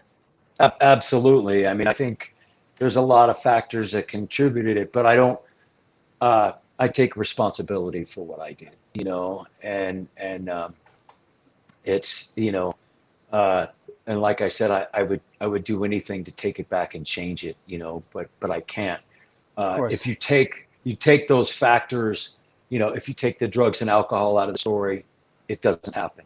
If you take the crime, and the drug dealing out of the story, it didn't happen. So it's absolutely, it was part of the lifestyle, part of the culture that I grew up in, and those all were big factors, and being super fucked up. I mean, I was a heroin addict from the time I was 16. I started shooting dope when I was like 14. So I used to cop in the Lower East Side on the regular. So these are all things that converged at that moment, to create a situation where I made a horrible decision. I'd like to read a quote of yours that I lifted from another interview. You said, "I had a lot of big changes in prison. I had a moment of clarity when I had gotten clean, and it really changed everything. But I also think that prison will either break people or change them in positive ways. More often than not, though, people do not change in positive ways. It makes people worse. I think I was extremely lucky. A lot of prisoners go to prison and never get out, or they cannot keep themselves from just repeating the same mistake, doing it over and over again." Could you elaborate on that a little bit? I mean, I think I did get lucky. Prison, the whole prison industrial complex in the United States it's horrendous. It's not helping anybody, and the system is geared towards trauma and brutality, and if you obviously you're going into prison, so things weren't that great in the first place, but you get into into prison, and especially in California prisons, I started in San Quentin. I was in Did you do most Soledad. of your bid up in Soledad? I did a couple years in Soledad, Okay. and then a few more years in Solano, and then the last portion I did in Vacaville. But I started in San Quentin, and it is definitely an eat or be eaten kind of a situation. We were looking at this picture. I said, you got to figure out which one I am in this picture. Yeah, I am in this picture. I'd be hard pressed.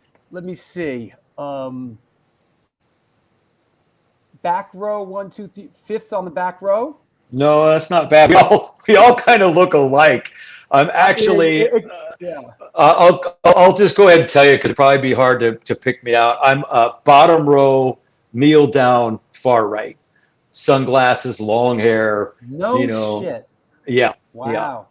Yeah. So, you get super institutionalized very quickly. And that is absolutely what happened to me. I didn't. I can't say I necessarily changed for the worse because I think by the time I went in there, I was pretty fucked up already. But certainly I didn't get any better. I was still running dope in prison, getting loaded, doing the same things.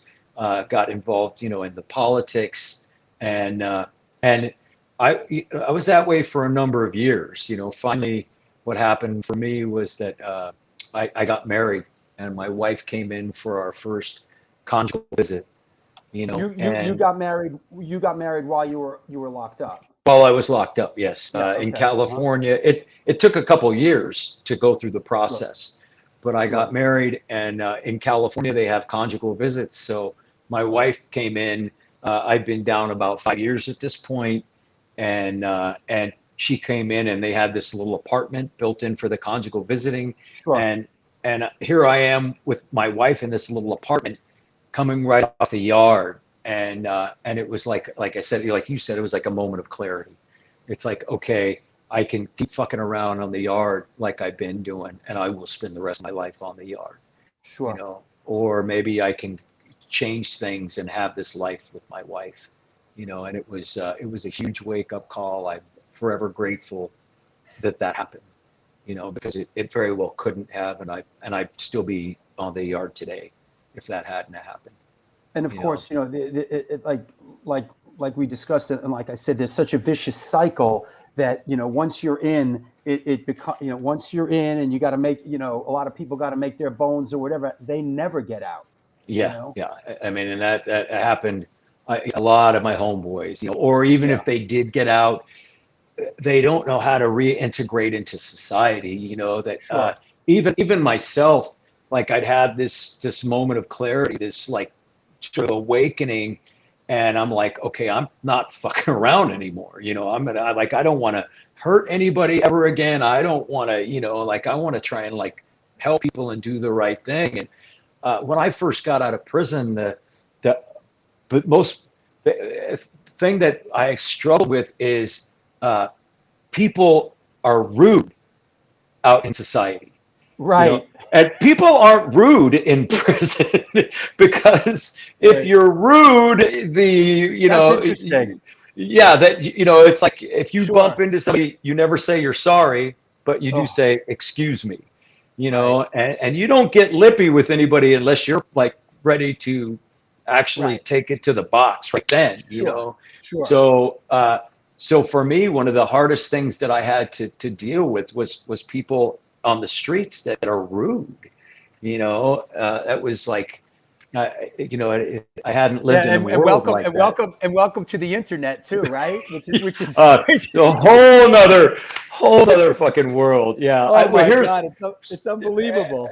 The other thing that changed, like when I went in '89, tattoos weren't that common, and it's like punk rockers had tattoos, bikers had tattoos, and the Navy guy had tattoos, Sure, right.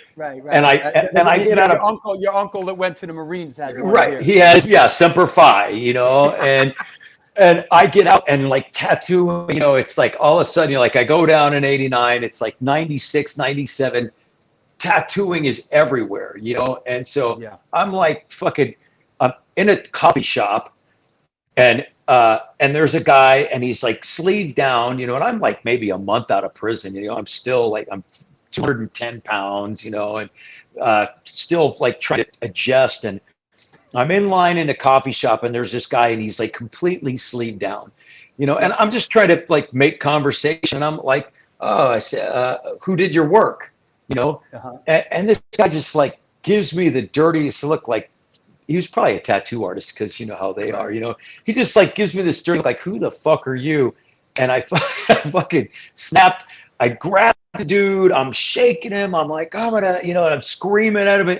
And then I like realized I'm like, I'm in a fucking coffee shop here. Right. I'm on parole. You know, I like set the guy down. I like dust his shirt off. And I run out of the store, you know, because run out of the coffee shop, you know.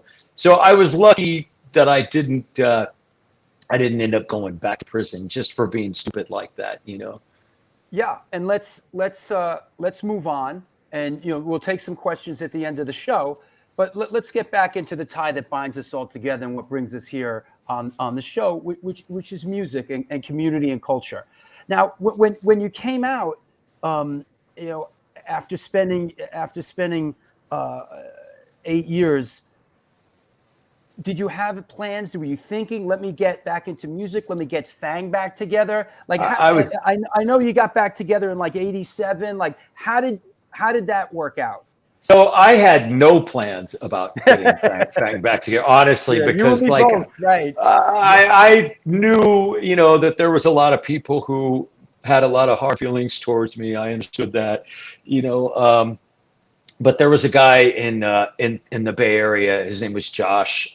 He had Wingnut Records was his label. Sure. He played bass, and he's like, Sammy, like let's put Fang back together. You know, let's do this. You know, and I started just fucking around, going over to his. He had a practice space at his pad.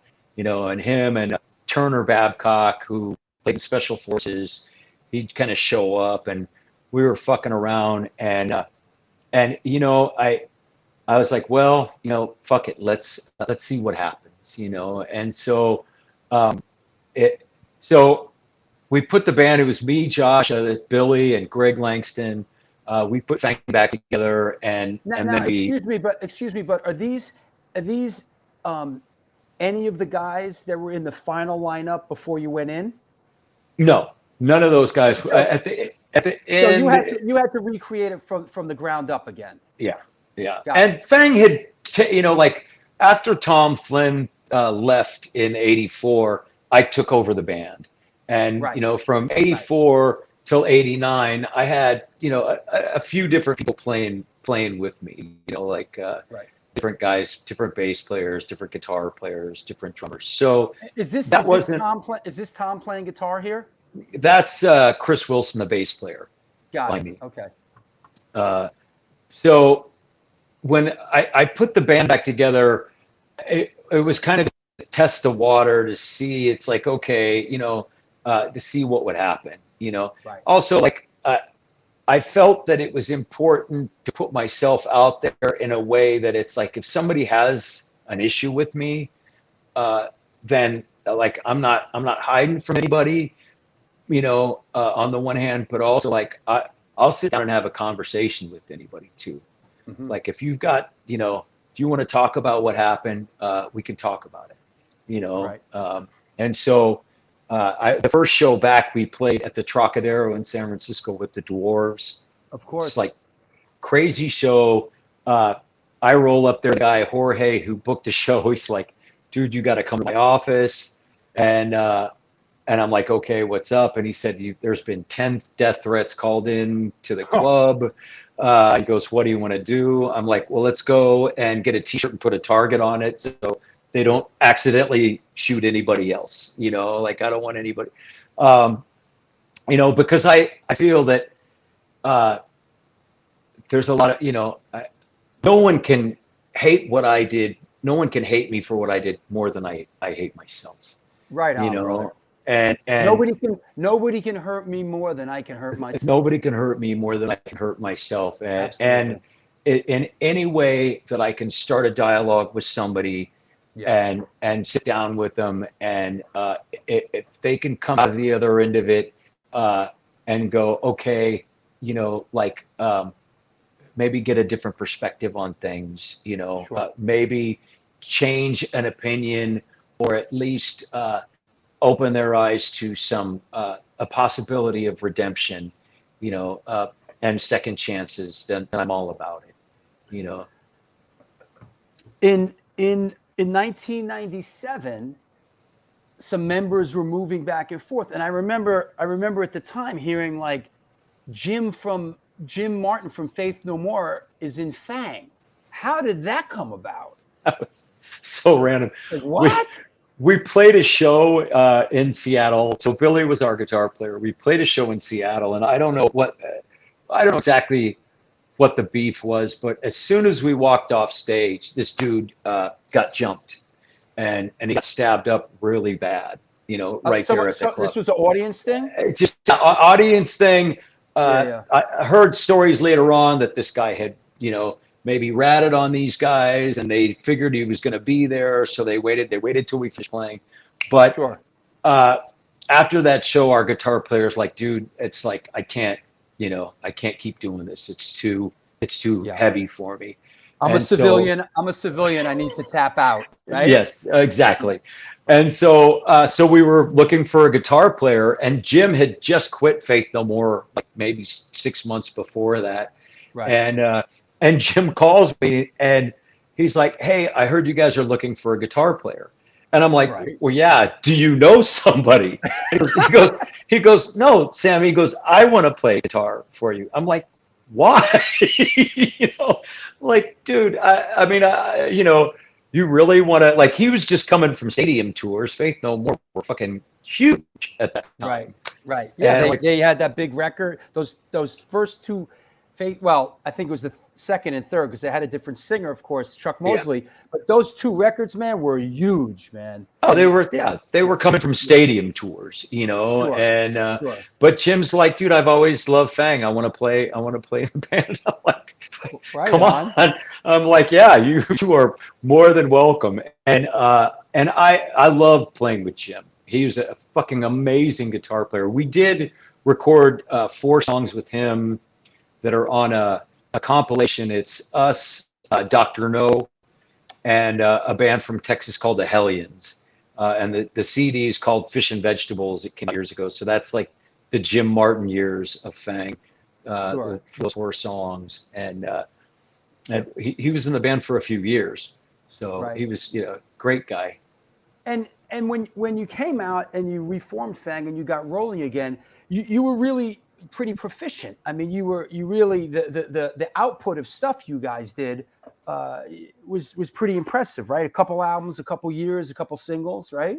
Yeah. So once I guess you know that your work ethic ramped up a little bit, right? Yeah, a little bit. Yeah. You know, things change for me when I'm not shooting heroin, you know, and when you're not, you know, when you're not locked down, right? Yeah. And so we started playing again. We started touring, making records, doing stuff. And then for me, you know, years go by, I picked up a beer, you know, and for me, like I'm an alcoholic and a drug addict, and one beer. How many years in? I think I had 6 years around. I never went to, you know, like I didn't really count back then, but I had about 6 years of not fucking around with anything, you know. And then I picked up that beer, and then I was like running amok for 8 years, you know, and went back to what I knew. It starts right where you left off, right? Yeah. And always does. Everything fell apart. Everything came apart. And I'm extremely lucky I did not end up back in prison, you know, because I still you know, went back to doing crime, and, you know, and I couldn't stop, you know, for a long time, you know. So, but, you know, thank God that was now. You caught a break there, man. You got lucky. Yeah, I did. And I got super lucky again. I had a crime partner down in Texas, and we were doing armed robberies, and he ended up getting busted. We would take turns doing robberies, and it was his turn. And he went out and he hit a lick and got popped. And there was a woman down in Texas, and she sat me down and she's like, this is it. Like you're gonna either die, you're gonna get killed, or you're gonna spend life in prison. And whatever reason, I was able to hear her.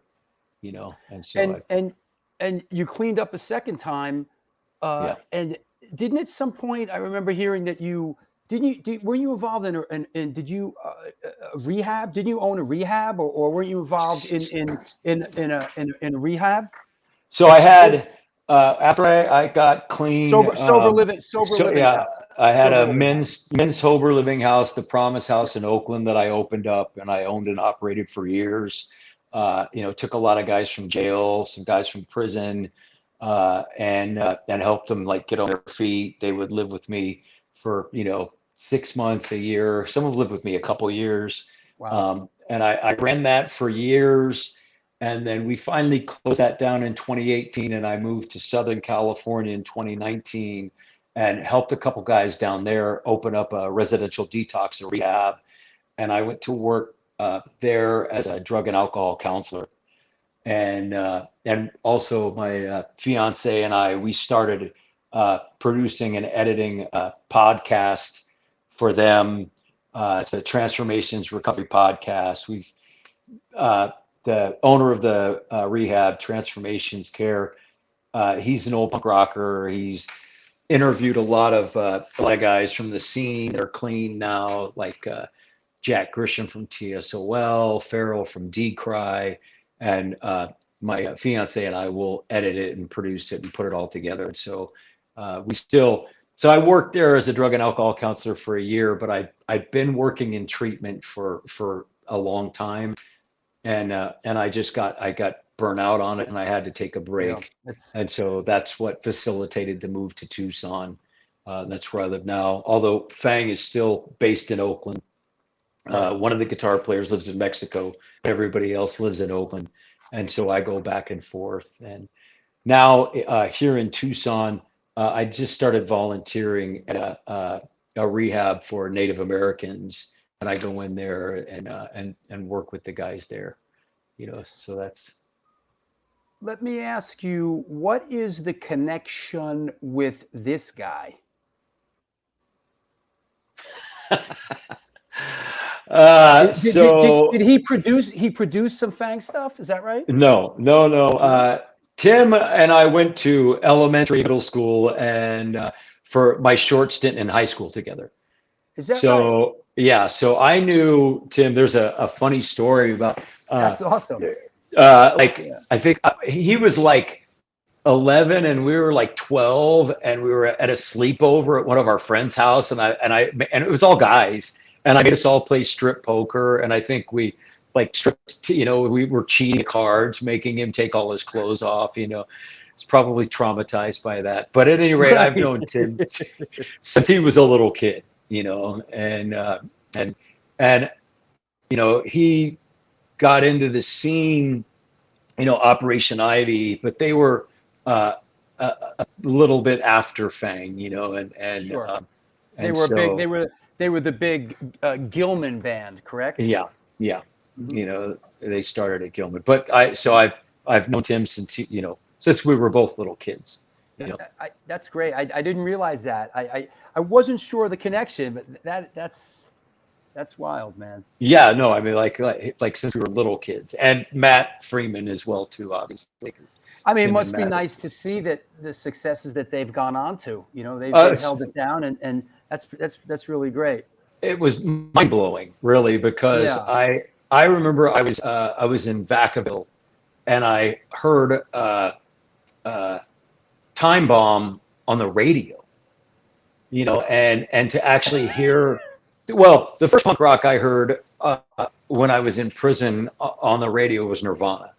Sure. And I was in Soledad, and we had this little radio in a cell, and I heard, Smells Like Teen Spirit, it's like that line, da da da da da da da, and I'm like, what the fuck? What is this? Because I'd never heard of Nirvana before, and all of a sudden it's like, this is like punk rock you know, it's like they play AC/DC, they play Journey, and then they play a punk rock song. I'm like, And what then the they fuck? slip that in, and you're like, wait a second. Right. You know, who the fuck is this? And so it was, you know, so I start you know, like you didn't hear a lot of it, you know, on the radio in prison. But then, like I said, you hear Nirvana, and then later on, you hear some Rancid, and it was mind blowing, you know, that punk rock And- bands got big like that. I need to take the last break, but when we come back, let's talk about Nirvana ended up covering The Money Will Roll Right In, right? I mean, and not only that, but Metallica, Mudhoney, Butthole Surfers, and Green Day all did Fang songs, correct? Yeah. Yeah. Let's talk- I don't know why. Yeah, well, let's talk about that when we come back in a couple minutes, okay? Okay. All right. What's happening? This is the New York Hardcore Chronicles Live. Our guest today is Sam McBride from Fang. Hope you are enjoying this.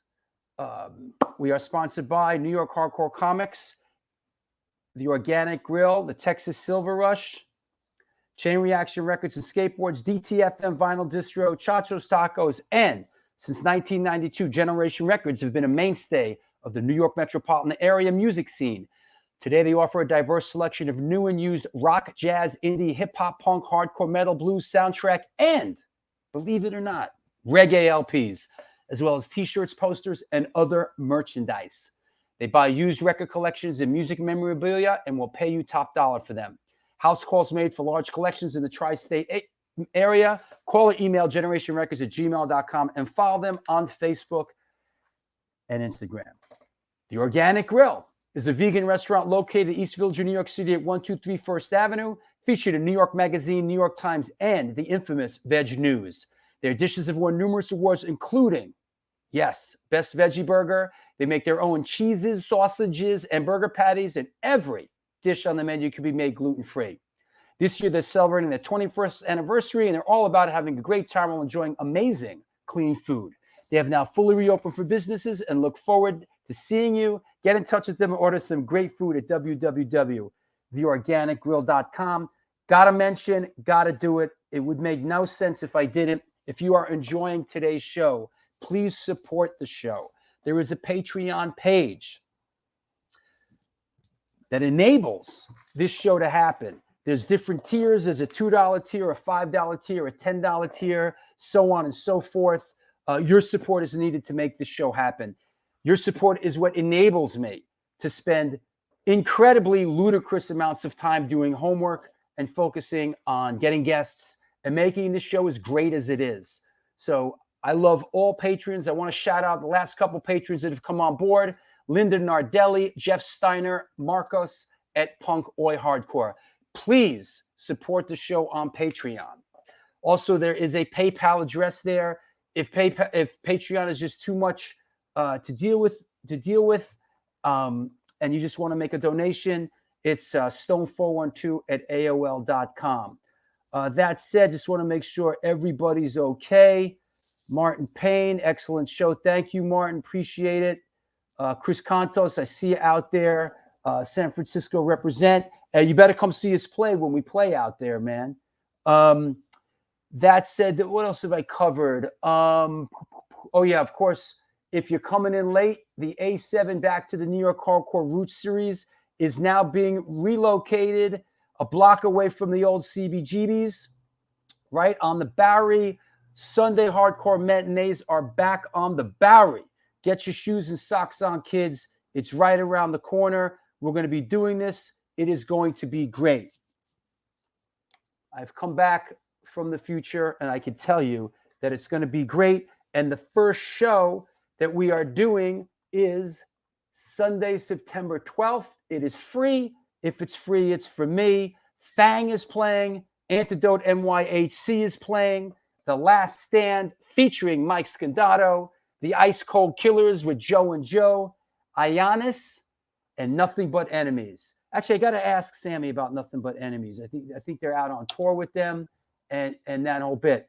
That said, Thomas, hey, I'm at the $2 level, but listen, bro, it doesn't matter. What matters is you're a part of it, man, and I appreciate it.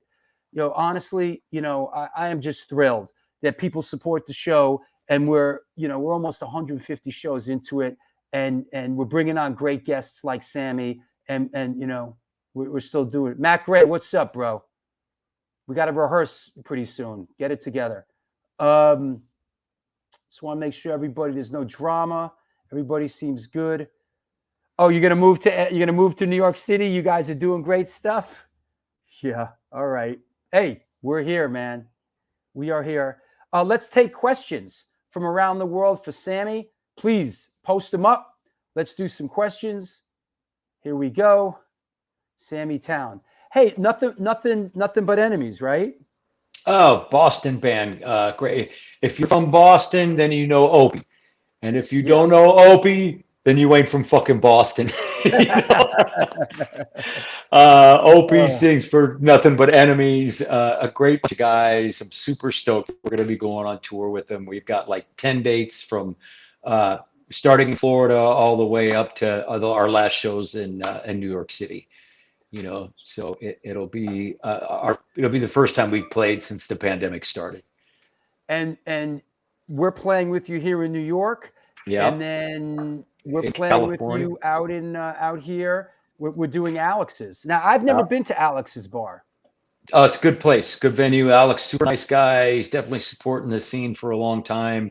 It's right like a couple of blocks from where I used to live in Long Beach. And so the count time is super. Yeah, I just saw they played with Madball the other day. I saw them. They were great.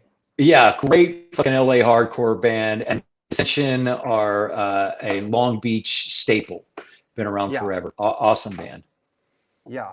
And then we have this together, which in San Francisco. And hey, Chris Contos, man, hopefully you're in town and we can see you at this show. Chris Contos may be playing. I'm not sure if because everything got screwed around, but the Boneless Ones were supposed to play, and I'm not sure if they're still going to or not. Well, this seems to be the latest flyer, and it's us, you guys, Bishop's Green, lower class brats, Mob Mentality, the Antagonizers, Informal Society, Lockjaw, the Drowns.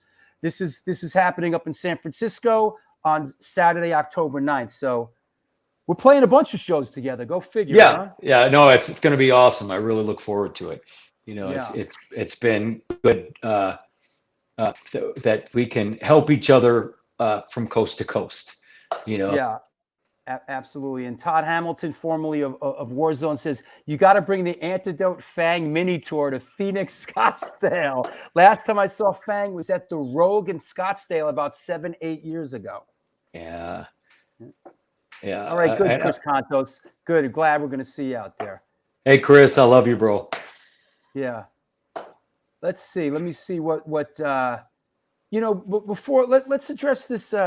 Was it shocking Nirvana doing the Money Will Roll Right In and all these other bands? Like not just one or two bands, but Fang seems to be a big influence on a lot of these bands. I mean, I think it was shocking, definitely. Like stuff that you do, like as a young teenager. Certainly, I never really expected.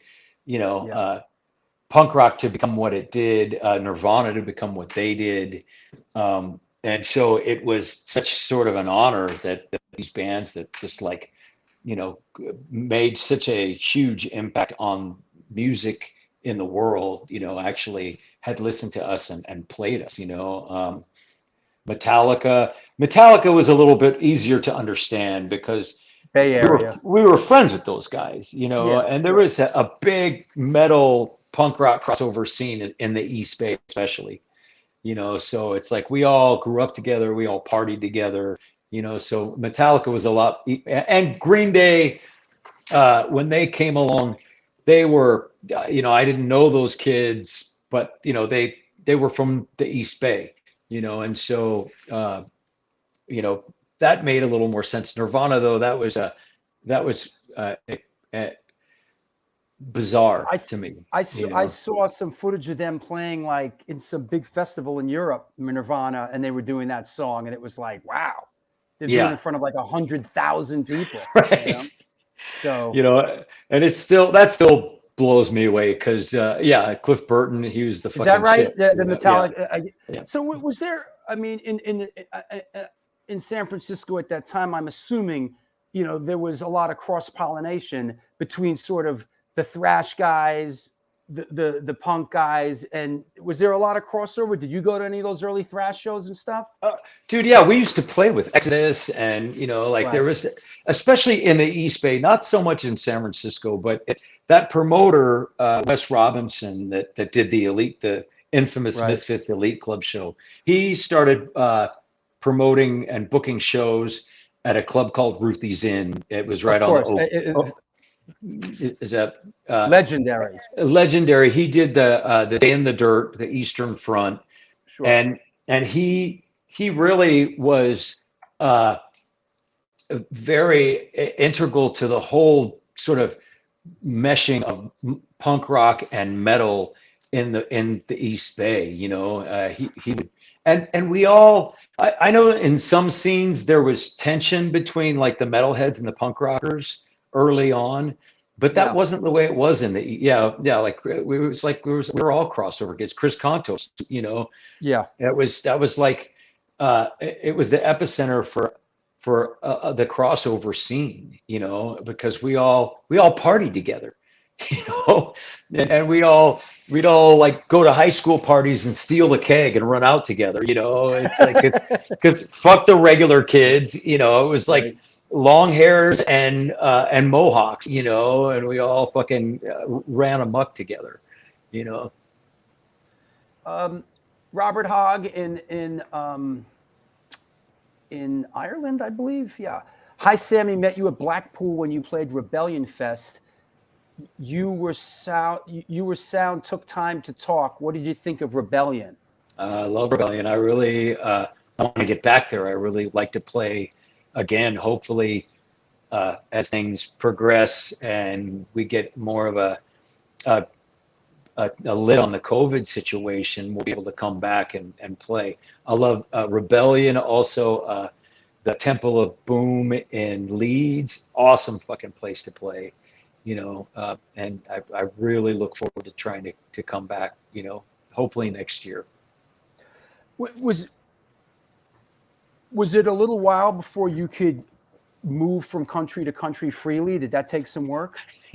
Yeah, I would think so, right? Yeah. Luckily, there are statutes of limitations and things like that. You know, that I was able to get a passport, and really the only country that I actually slipped into Canada once. I kind of slid in under the radar. But I wouldn't even really try to book us in Canada because, you know, my criminal record. We were able to. We played in Japan. We did a tour in Japan, and hopefully, Robert. Hopefully, we'll be able to come back. And to Scotland too. I would love to. But in Japan, I was sort of warned that if you go there, they're going to ask you if you've ever been arrested when you fill out the card. And I talked to a couple people that were in the know, you know, people in like recovery that had, you know, traveled quite a bit, and they said just lie, you know. And so you know, me and one of the other guys in the band who's got felonies, we got to Japan and we're just like, nope, never been arrested. You know? Nothing. And it's like, we're tourists, it's all good. And so so we were able to go to Japan, and Here's one from Stones Like a Motherfucker 77. Sammy, the Disciples album you did was amazing. Any chance of another album or shows with that band? Probably not. You know, that's a good, honest answer. Yeah. I love. We put a lot of time into that record, and it was more of a diversion, you know, than stuff I had done before.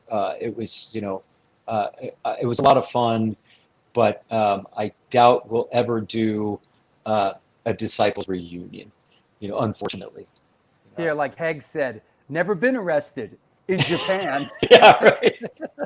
No, I thought you meant Japan. I thought you meant here. I've never been here. How could I have been arrested here? What do you mean? I've never been arrested in Nagoya. What are you talking about? The other thing we were able to do, we've toured a bunch, especially in the last 10 years, but we went to Cuba with Verbal Abuse, and we were the first American hardcore punk rock bands to ever play in Cuba. Great. It was fucking amazing. It was, and it was right before, it was sort of in that window before Trump became president, when Obama was trying to open things up with Cuba, so they were a little more lax, and so we kind of slid in, and it was all through the Ministry of Culture, it was all like state sanctioned, but we that was to me one of the tours that meant the most ever that I've done, to actually like bring American punk rock to Cuba for the first time. Here's one from a good friend, solid supporter, and I don't even know I can say enough about Larry Kelly. Sammy, congratulations on the years of sobriety. How did you connect with Opie? Opie, I met Opie years ago at a punk rock show, and I mean, if you know Opie, Opie loves Fang, and I love Opie, so we just started, we as soon as we connected, we've been friends ever since, Got it. And so he's had a bunch of bands over the years, and so when we go through Boston, we usually would play with whatever band Opie's in. Opie and Dougie, Mike McCarthy, those guys, they're I love those guys. I those guys are my brothers, so. Now we talked a little bit, and I was doing my homework, and connection to Jake Phelps, and I was like, how are you? Like Jake Phelps is a character that I remember. He was a part of the early Boston hardcore scene that I was a part of, like 1981, 1982, the infamous Jake Phelps. How did you connect with him? The scene was not big. I can't remember what year Jake moved to California. I think it was got to be 84, 85, maybe. Something like that, yeah. And it was not a big scene. And also, we all skated. Everybody if you were a punk rocker, you had a skateboard. We all skated. And so when Jake showed up, he just jumped into the car. I started skating in the 4th grade with this kid Jimmy Thiebaud. Jimmy went on to get signed by Powell Peralta and worked for he created anti-hero skateboards, super involved in the skateboarding world to this day, with Deluxe Distribution. And so I've always had at least a toe into the skateboard world, and I still have a deck. I don't, skate that much, but I could still skate down the street. I don't, some of my homies, they're still hitting pools and shit like that. And, and also I'm still very much, like I had trying to help out the Alameda skate park. We were doing benefits for them. Hopefully, Dougie, my fiance, and a few of us are maybe going to go down to Guatemala in December and help them build a skate park down there. So that's something where you can absolutely give back to the kids, and it's super important to me. Absolutely. Drew Cano says, Fang was a huge influence on me and my bros in Salt Lake City. Salt Lake City is a place I've never been to, but I assume in your Fang career, it's probably, being that where it's situated, you've probably played there many times? Yeah, many times. Great scene, great underground scene, in the,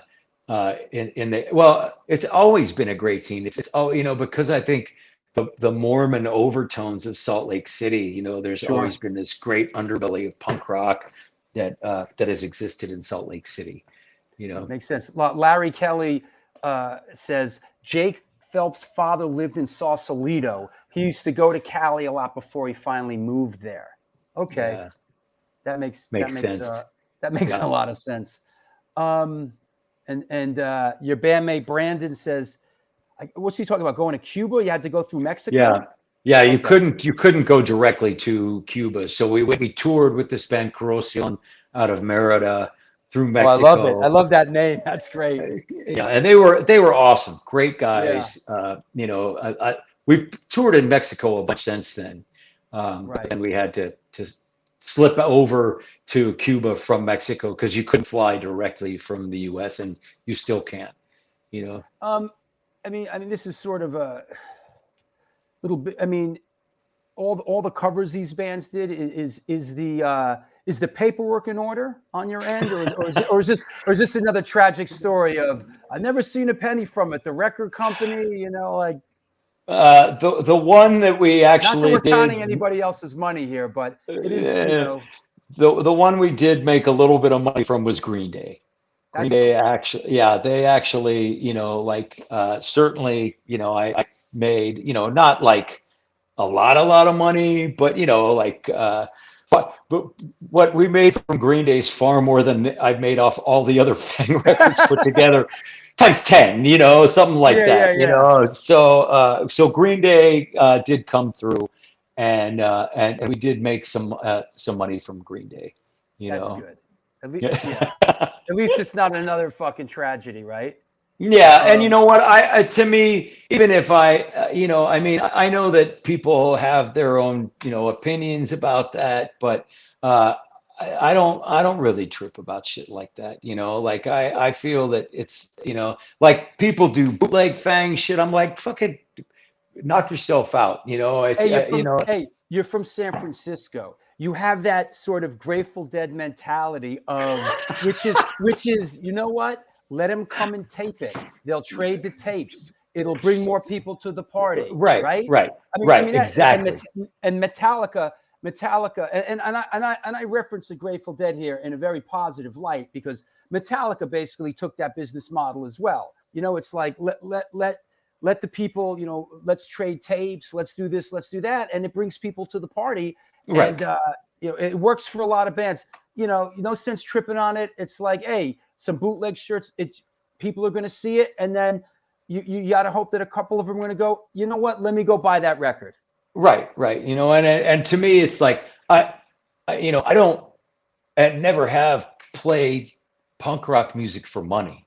That's never what it's about. It's about fucking connecting with people. It's about the community. And it's about trying to figure out a way how to live in this fucked up world that we live in, try. It's about the community. So it's never been about that for me, and it never will be. You and me both, brother. I mean, I'm not. I honestly, my take on it's always been: listen, when I'm long gone, people aren't going to remember me or for whatever because of some money thing. It's what brings me joy in this life is art and making art. That's Absolutely. What brings me joy in this life. Right. And the fact that somebody 20 years from now can, hear about Nirvana and look up them playing the Moneroid in a Reading Festival. That's right. After I'm long dead and gone, that's fucking amazing to me. That's worth more than, that's worth more than any fucking dollars, so we're on the same page, man. With that. And Contos has to chime in. We get the drift. It's not a San Francisco thing. It's the East Bay, bro. for sure. Let me see what else we got here. Anybody else got any questions? Post it because we're having a good time today. And we finally got them on live, and let's poke around. When you're coming in, we're doing the 12th together. When was the last time you played New York? I think it was at that Grand Victory show that we were talking with. And that's it's been a while. It's been a while. We played. I think. The Grand Victory's been closed. I think 5 years now. If that was the last show, Yeah, I mean, I know we played the Bowery Electric and the Grand Victory, but it's been a good 5-6 years for sure. So it's been way too long, And everybody's excited for you to come back, man. Hey, Eddie, anytime you want, bro. Fang Powerhouse in Mexico. You tell me when we get, I will definitely make that happen. We'll make that happen. I would love to fucking play with Powerhouse in Mexico. You know, that would be sick. I'm totally down. Yeah, and Rat Bones, yes, that's going to be your birthday show. The first, you know what? Where is the Rat Bones birthday? I do have a Rat Bones. You know, we have to make this flyer. Where is it? No, not that. But it is going to be Rat Bones' birthday bash, Nice. which is always a fun thing to do. So we'll have to get. Is Fang coming to Philly?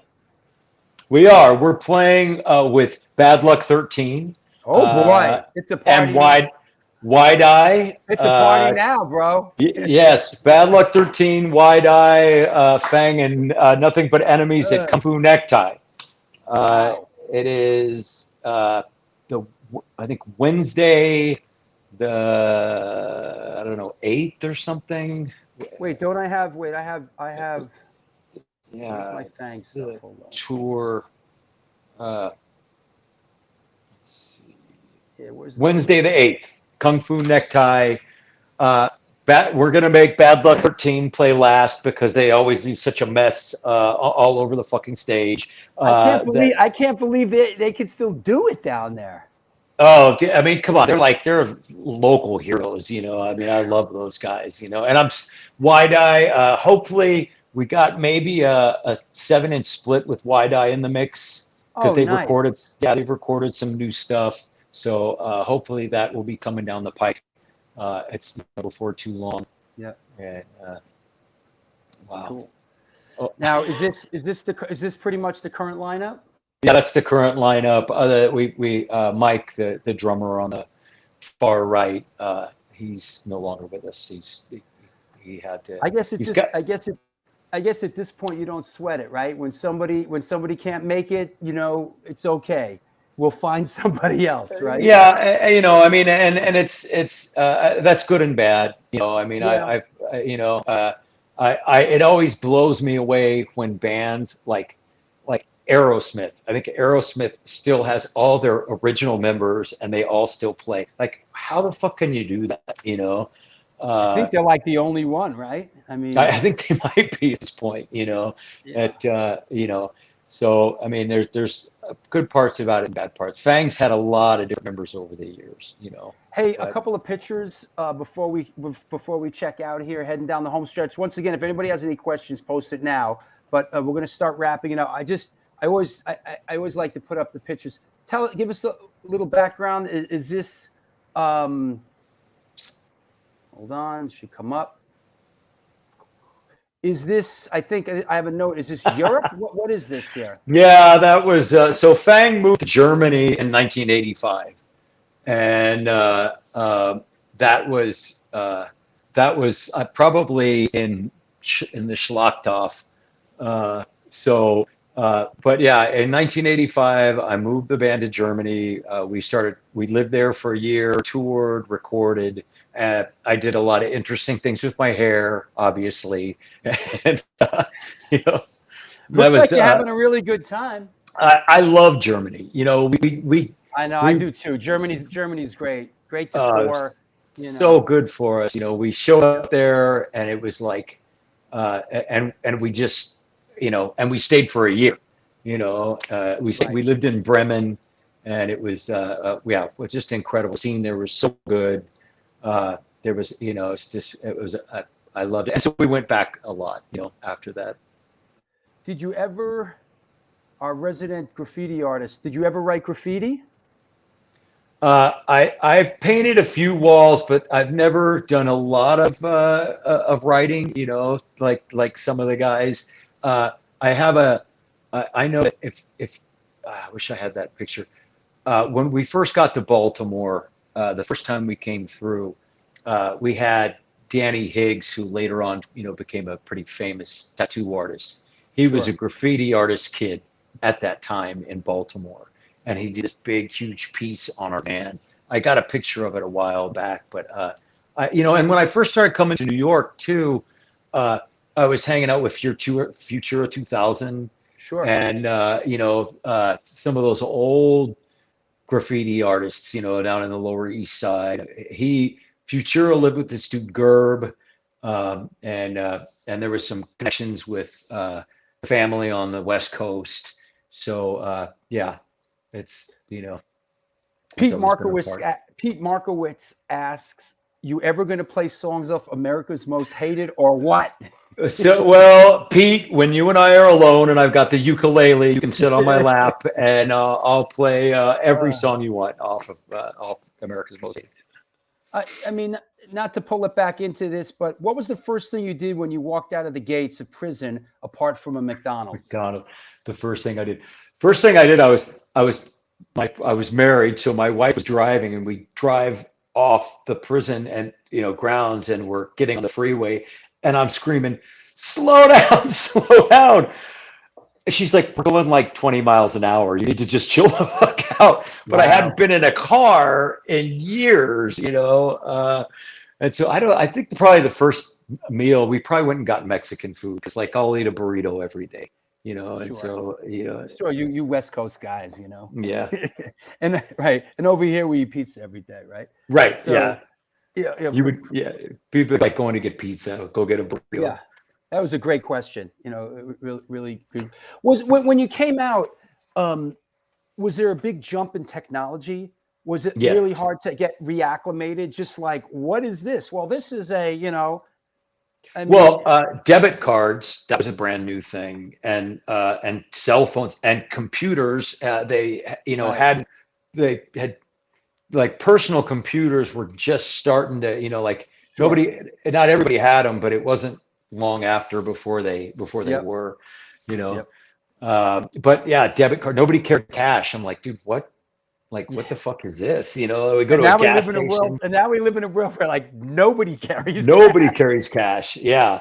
Guys like you and me have a couple bucks in our pocket. Oh, that's it, man. Everybody, Yes. my kid doesn't even know what a dollar looks like. They carry the card. That's it. True story.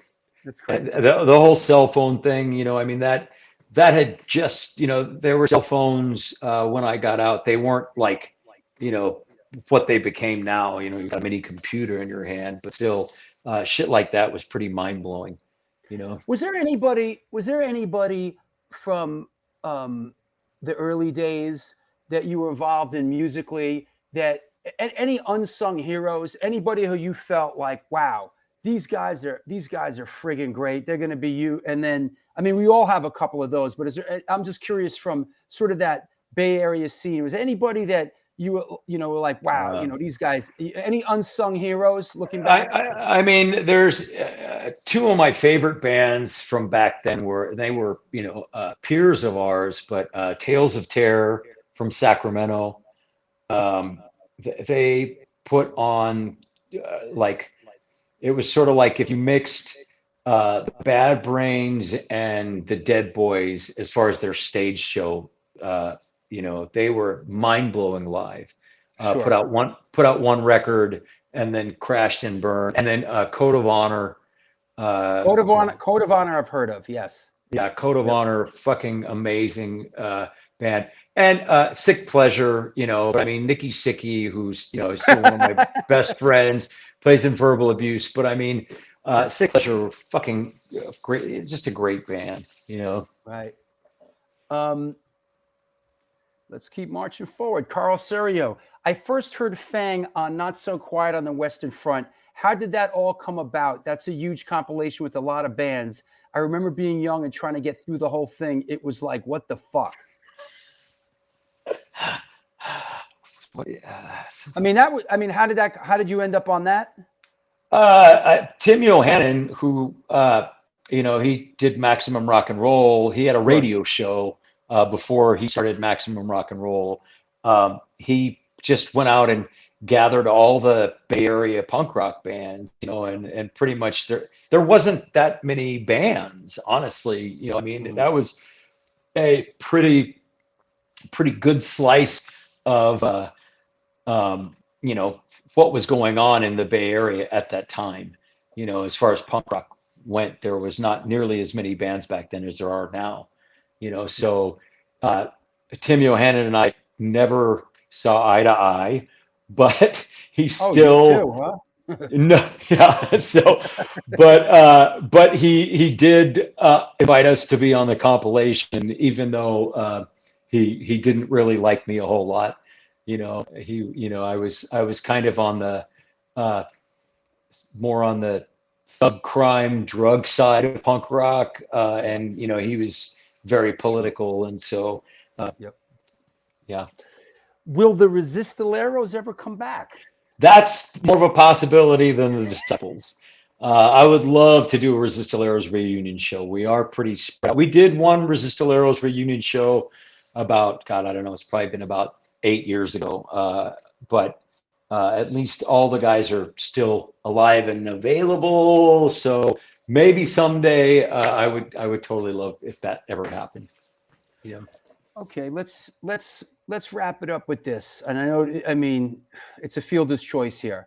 Through all your life experiences and the shit you've been through, how has it changed you as a person?